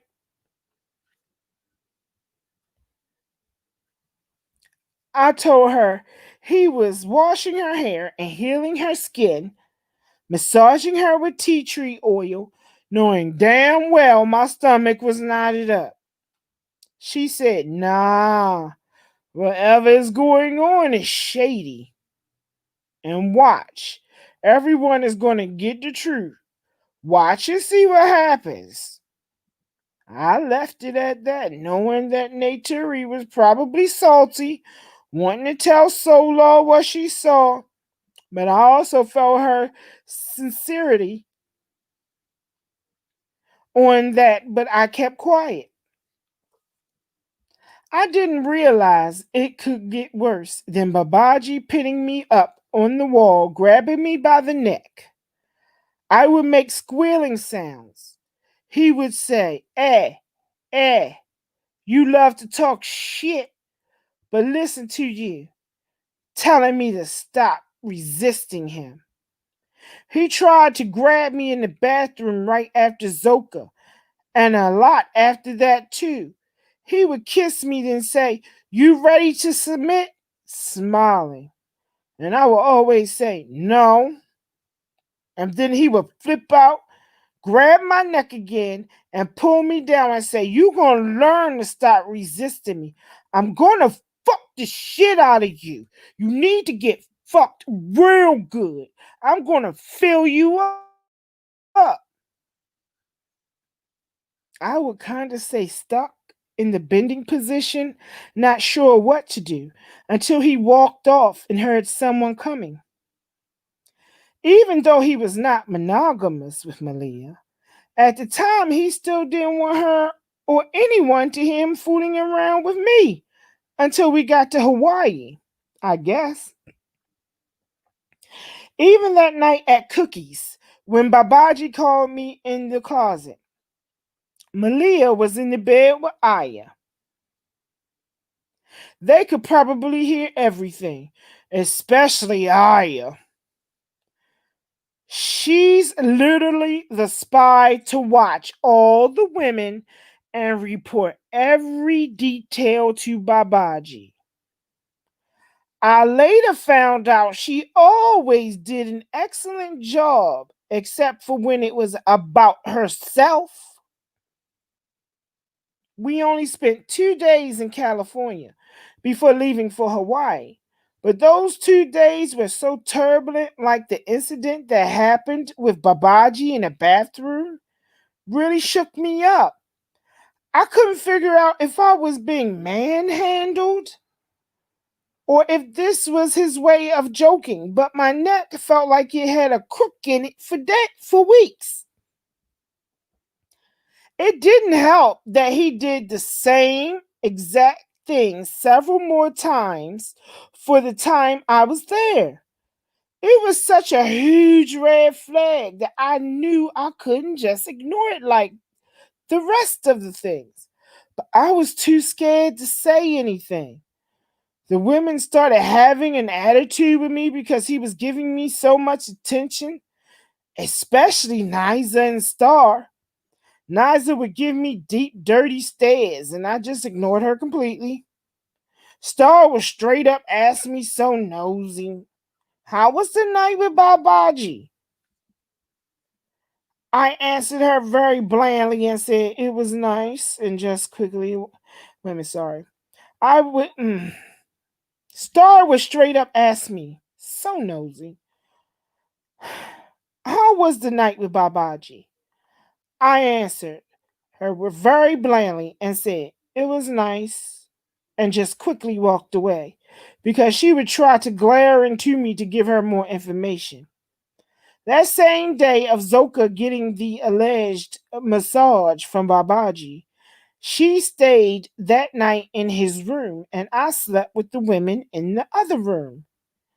There were 8 of us in there. The guys slept on the floor in the living room, spread out. Malia, Zoka, Aya, and Babaji were in the other room. It was 25 of us in total in a 2-bedroom Airbnb with 1.5 bathrooms. I will say everyone was very clean about the house and keeping things in order and organized, especially Mama Sheba and Loyal. They were very detailed with cleaning up and especially Sheba in the kitchen. I admired that a lot. The community feel was really strange at first to have no privacy. But after a while, I was very open and free, even though no one ever saw me naked. It's naked, but that's how she wrote it. Jesus, have mercy, God. Naked, but Asia, Niza, and Fufu saw my breasts once in jail. Speaking of jail,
okay, my darlings, are we continuing with chapter 3? We are in at about the same time mark as the last episode.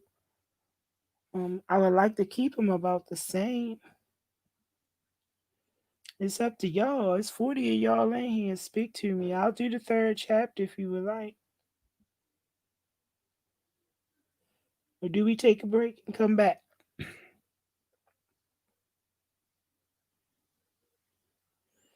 Third chapter? Yes, please, to the third chapter, or yes, please, to take it a break.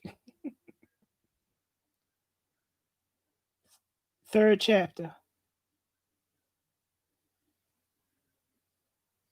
Alrighty then. Here we go.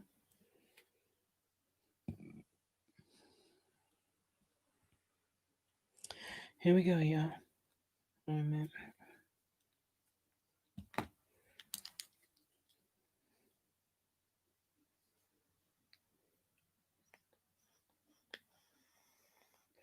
And y'all can hear me and the music fine. The sound is good. I just want to make sure the sound is good.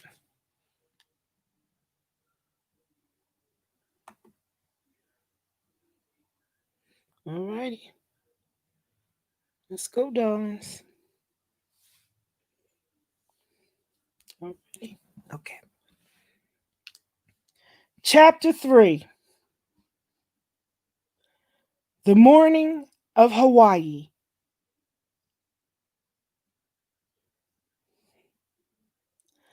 Babaji had woken everyone up at 4:30 a.m.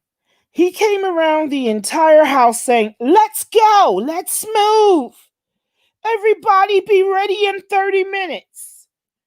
We all jumped up out of the bed, but not in time because when Babaji opened the door, we were still moving out of the bed, so he had us all do 25 squats.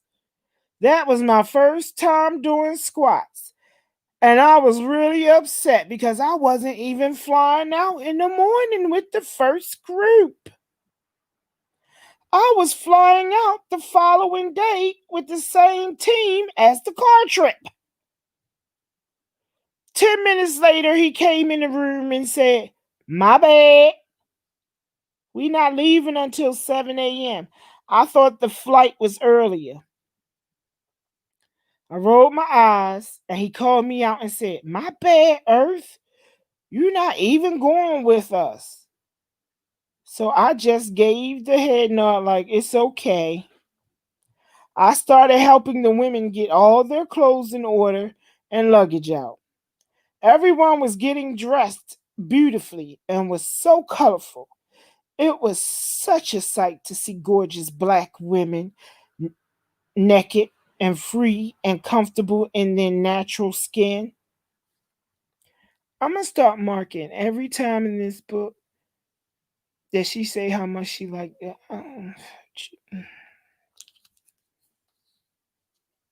Mm-mm-mm.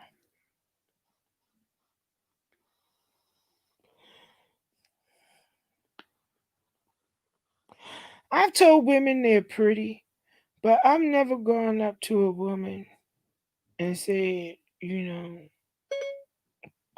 not free sure about that. Fortnite, free Fortnite. I Goodbye, didn't get that. goodbye. Bye for now. Bitch. I blame you, his lordship. Okay.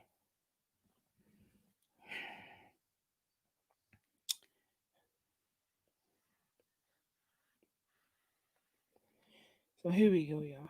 Where was I at? See? Mm-mm-mm. Oh, she was talking about naked.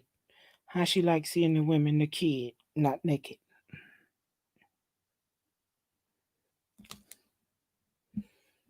It was such a sight to see such gorgeous black women, naked and free and comfortable in their natural skin. After about an hour, everyone was dressed. Babaji came out and he literally took my breath away. He was so beautiful. I had literally forgotten everything that had happened, including the night before. I told him he looked like a tropical god and that Hawaii was not ready. He smelled so delish and his swag was on 1,000. That's something I can never deny. His presence will stop you in your tracks. He commands any room, especially any woman.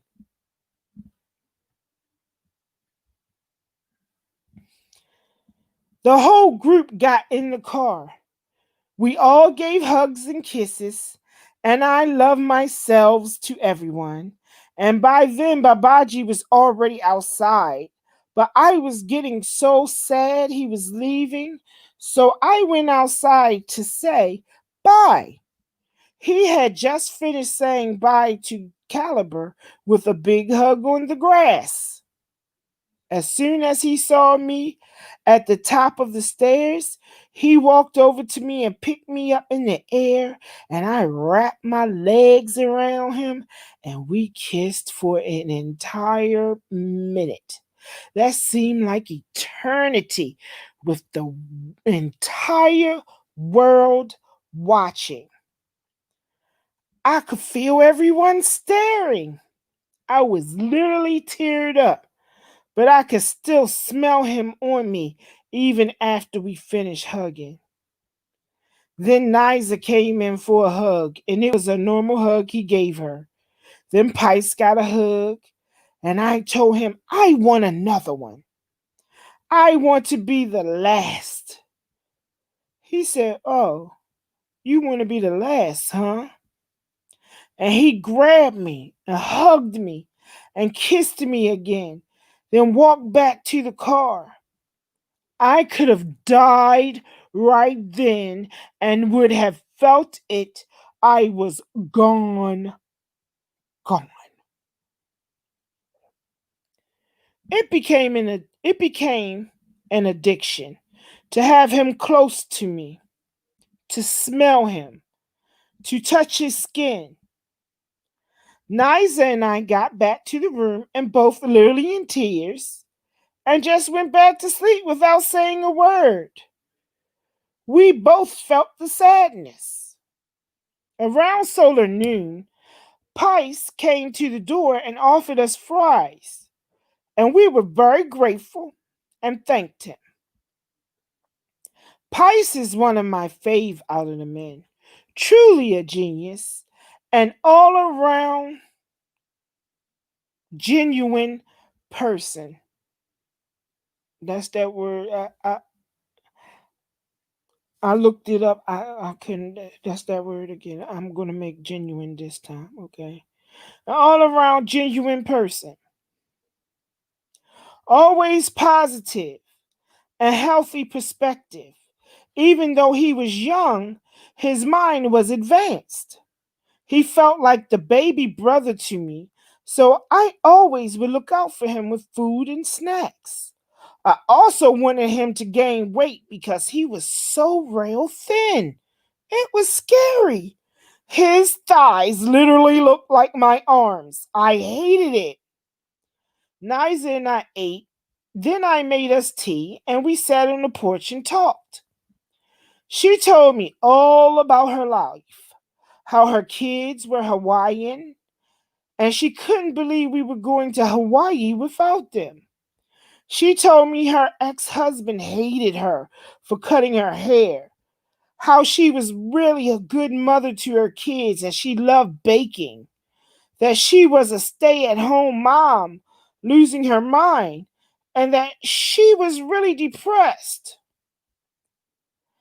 Babaji saved her from hurting herself. I listened to her and really felt compassion and told her how gorgeous she was. I took her picture and then asked Kite to come out and take some pics of us together. I sent the pics of us at the table having tea together to Babaji. He loved it. Niza kept asking me, "What did Babaji say about the pic?" And I told her he liked it. She had no phone because Babaji took it away from her with all the drama she caused in Atlanta with trying to call the cops and leave. It was super dramatic scenes with her wanting her money back and trying to leave until Malia and Zoka convinced her that she had nowhere to go. That the universe gave her a plan and family with carbonation to trust the process. Babaji had told her she was just going to go out in Babylon and hurt herself, selling her body and destroying her life. That she needed to calm down, but it took 4 women, Aya, Malia, Zoka, who was pregnant, and Star, to hold her back from attacking Babaji and wanting her money back. She kept pleading that it all couldn't be gone in 1 and 2 days. That it all couldn't be gone in 1 or 2 days. Yeah, I just corrected that. Babaji called the finance team on speakerphone and asked how much money was left in the budget of Niza's money. They explained everything was used for Hawaii to pay for the tickets and the Airbnb in Hawaii.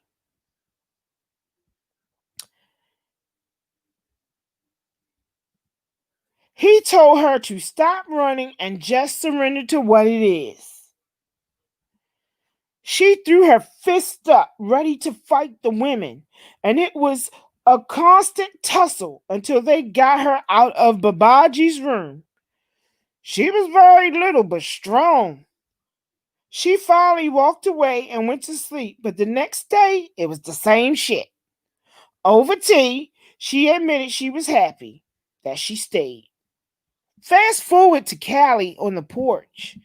We talked some more, picked some oranges and lemon leaves off the trees, made more tea, and just relaxed in the room and slept some more. We couldn't wait for morning time to be on the flight. Excuse me, y'all. We couldn't wait for morning time to be on the flight. Yeah, she did write it that way. I know I couldn't wait to see Babaji. Our flight was early in the AM. 2 Ubers awaited us. It was myself, Loyal, Niza, Pice, Kite, Tron, and Caliber. We had 1 banana, so I gave it to Pice to split with the men. Niza and I had nothing to eat because the plane only served cheese sandwiches, but we did drink the canned juices. I was super annoyed about not eating the sandwich because I knew Babaji would eat out sometimes, and he had no restrictions. I ate one side of the bread and dug out the dough. It was a 5-hour flight, and none of us had any money. They told us we would eat when we arrived in Hawaii. We had a connecting flight from Honolulu, which was another 2 hours. So by then we were all famished. Lord, she actually spelled that correctly. At the Honolulu airport, I remember going to Starbucks and asking for hot water and honey because I had tea bags. But Loyal told me I couldn't drink the water because it was tap. I literally ignored him and enjoyed my tea. At that point, I was on the anger hungry feeling. Pice kept talking me through it, saying, "It's just a test, Mama Earth. It's just a test." He was the only sound voice in my head at that point because I was fuming. Another thing we had to follow was walking in between 2 men at all times. Like when I went to get the water, Pice was in front and Caliber was in the back of me like a line. We couldn't walk side by side. It was a protection for the women at all times. It got annoying after a while because I wanted to go to Starbucks on my own and dig through my purse for change for a banana or something, but every step I took was monitored like a hawk. No matter where you were in the house or out, someone was always in your face looking at you. We also had battle buddies. This is the person you were paired with in order to track your every move. If you go to the bathroom, your battle buddy should know where you are at all times, no matter what. So even though we had our phones, you could never really call anyone because someone would see you and absolutely report you to Babaji. I actually caught Aya going through a plastic bag I had. And I had to ask her, "Do you need anything, babe?" She was like, "No." I said, "But you're still looking in the bag." And she said, "Yeah, I know it's yours. I just want to know you." I got furious and told her, "So you feel entitled to go through my bag? What the fuck? That's violating." And then Efaru said, "That's her program. She does that." She said, "No, it's not violating. I just want to know you." I told her, "Well, I'm right here. But if you don't need anything from the bag, I have nothing to hide. Why you still in there?" I started to get loud, and the other women got involved. And then she tried to turn the story around and said she was trying to figure out whose bag it was. But she realized it was my bag and stopped looking, which was total hogwash. Malia then said, "One time, Aya left her phone in the room recording us while she was in the kitchen cooking, and I saw it was recording." I was completely baffled. I knew then she was an informant, always looking for something to report to Babaji, brown nosing, because otherwise she had nothing to talk about because he was never sexually on her because he said she was the most boring sex he's ever had. She makes no noises whatsoever. I began to really dislike her after that incident and kept a close eye on her. Then one day, she came and asked me for my phone. She said she needed to take pictures of the kitchen food to post and she needed to use a good phone and edit first before sending it. I let her have the phone, which she kept for about 30 minutes. I didn't say anything, but I was super annoyed. She brought the phone back to me, and then a few minutes again, she said she needs it one more time to finish the pictures and that she was almost done. I gave it to her without blinking, but I could feel her going through my phone. I let it be and trusted the universe to guide me. But I was thankful I got to see her true colors and knew she was not to be trusted because prior to the incidents, I thought she was an angel. So, we finally made it to Hawaii, and Musa was there to pick us up, and he was very welcoming, and we got in the car. There was a lot of cookies, snacks, and ginger beer, and I thought it was for us when I saw it.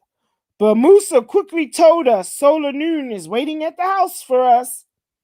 That's how things were set up with food.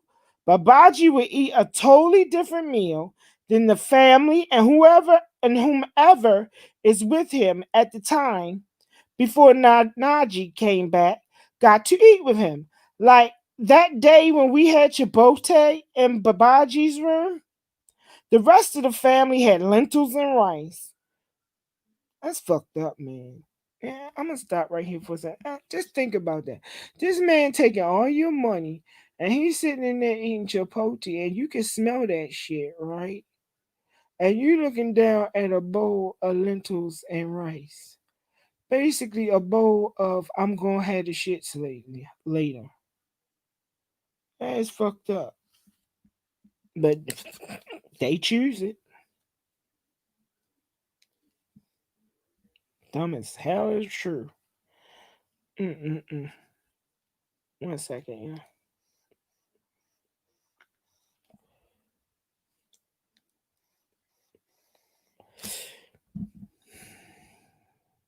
He kept pistachios, snacks, and drinks in his room, which no one else had access to. I would straight up ask him for whatever I needed, from pads to wine to rose water spray, you name it. I had a very open communication with Babaji. Did she just say she asked him for pads? Let me read that again. That's fucked up. You got to ask for some pads. God damn. And everybody there, good googly goo. Mm, mm, mm. You mean it across. Mm. 1 second, I'm using my finger. I should be using my stylus pen. Okay, here we go. I was straight up ask him for whatever I needed, from pads to wine to rosewater spray. You name it. I had a very open communication with Babaji, but I did feel it was unfair to the family. We literally will all be watching a movie, and he's the only one eating fresh fries and ginger beer. I'd literally be drooling, misspelled, laughing out loud. Yes, that's what she typed. Okay, so we got to go. I'm sorry. Okay, so we got to the house in Hawaii. We had already saw the video on Instagram of Babaji on live waking up at 5 a.m. to the sunset and telling the world we arrived in Hawaii and showing the camp setup, etc. It looks so beautiful. So we were super excited, even though we were told the groups would be separated between the two houses. Everyone stayed in the same house. The first 2 days before we all got arrested for Babaji going live at the beach, giving proof that they had broken, correction, yeah, I corrected it, the 14-day quarantine. We had no idea how serious Hawaii was about the quarantine or the turtles. But by the time Babaji started doing the lives, people were telling him that the Hawaii officials were after him. Two of the agents got on live with him, pretending to just be natives, asking questions, but they made him admit on camera that he was at the beach, even though he had already deleted the videos. Excuse me, I'm gonna reread that because I don't like the way I read that. It's one long run-on sentence that I have to break up. They made him admit on camera that he was at the beach, even though he had already deleted the videos of touching the turtles. Up until the night before the arrest, we were enjoying the house and having back-to-back meetings. Babaji had called a meeting, making all of us talk about what we wanted in a partner. He put Neytiri on the spot, and she started talking about how much she loved Solar. Meanwhile, Zoka is 4 months pregnant and barefoot. So he called a vampire who wanted Solar's soul, and that she. So he called a vampire.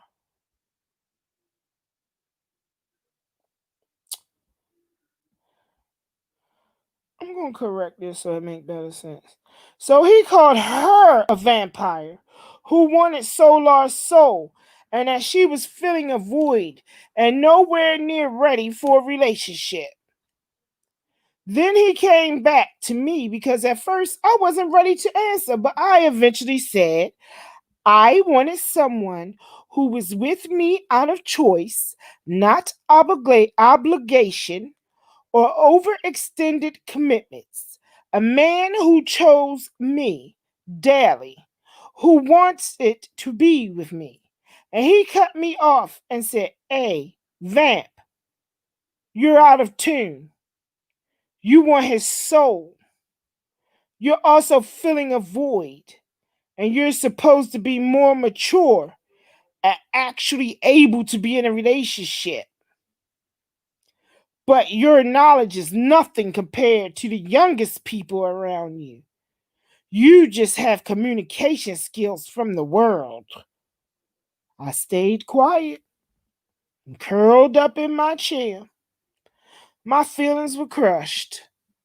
He went on to Zoka, and before she could even begin, he said, "You're letting Solar do this to you?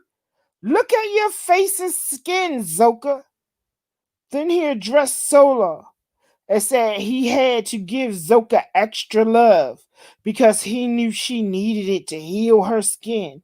So he massaged her with tea tree oil and washed her hair. No sex or anything, but she needed his attention because Solar is literally taking from her.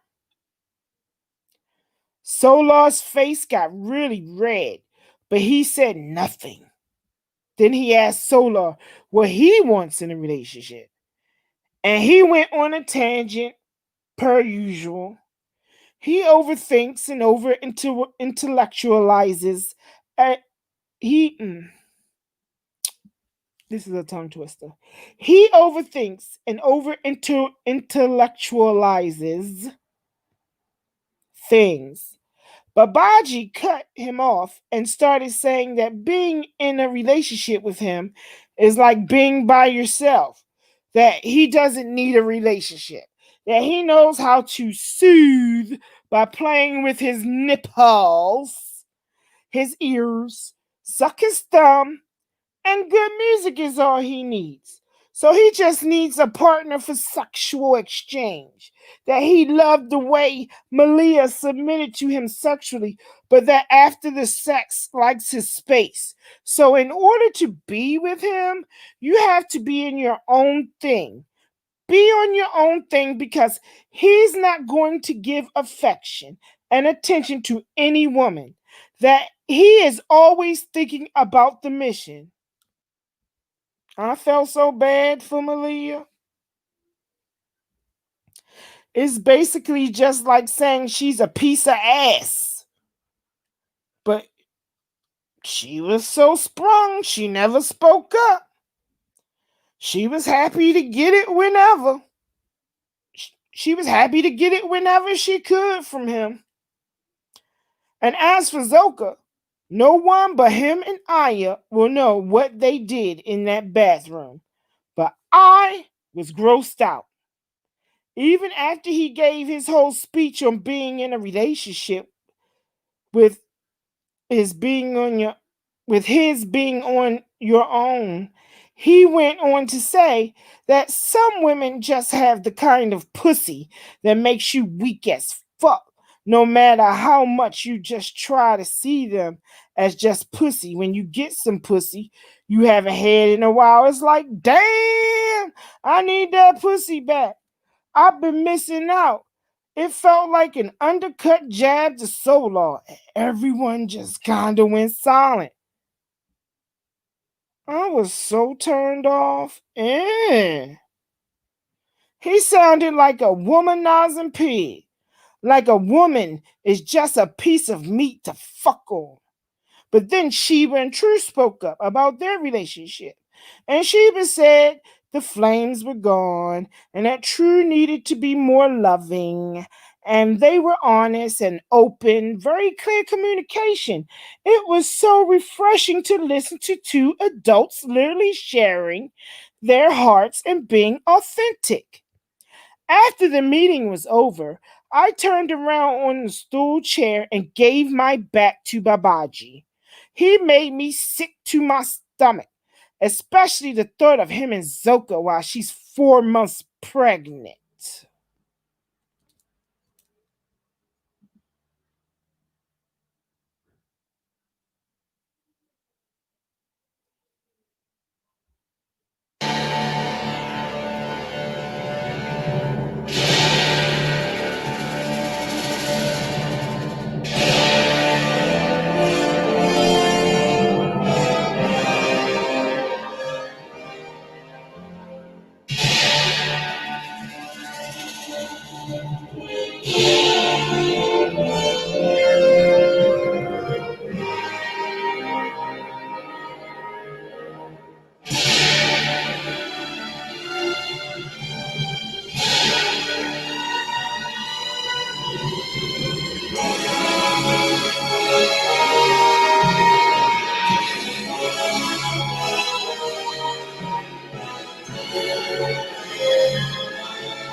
I did that.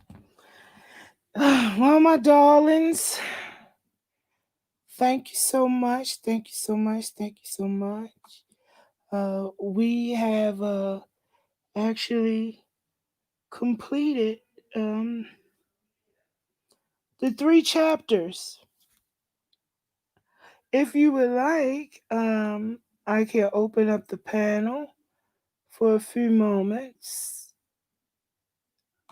If you would like to come on, I'll drop the link. You all let me know if you would like to drop the link.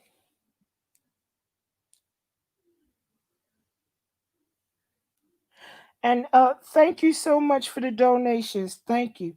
The orator is grateful. Thank you to each and every one of you. Thank you. Even those that just donated the time of listening and coming in and hitting that like button and subscribing and sharing. Again, I appreciate each and every one of you. I really do. So if you would like me to drop the link, we can, or we can leave the discussion for the end. That's up to y'all. And you can make your own notes, and then we could just have a discussion. Would you like me to drop the link? And I can. It's up to y'all.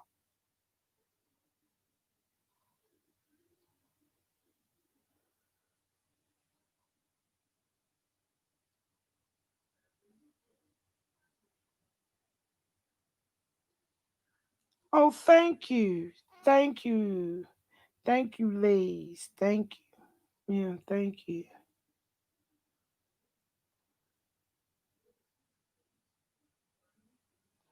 All right. So if we're good for now, between tomorrow and Monday, I'm gonna try to do another 3 chapters. Depending on how long they are, I might push for 4 at my timing. If I come tomorrow, I might push for 4 chapters. If it's Monday, it's gonna be 2 to 3. But it's 26 chapters, and I'm not trying to spend like 15 days reading it, off on it. I mean, I guess I could and take us up to Halloween itself, but it's a long drag out, So, yeah. So it's been real. Don't forget to, hit that like button, share, tip the the orator, subscribe, hit that notification bell. If you have Twitch, look out for my notification, as I'm probably gonna pop up on Twitch doing my vibing gameplay sometime between now and tomorrow also. Thank you. Thank you. I appreciate it. Thank you. Thank you. High praises from y'all. Thank you. I appreciate it. Thank you. So I'm not gonna hold y'all up. I'm gonna go get me a salad and then chill. But you know how I go. I can't leave without this. Come on, man. Come on, man. Come on, man.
straight rider.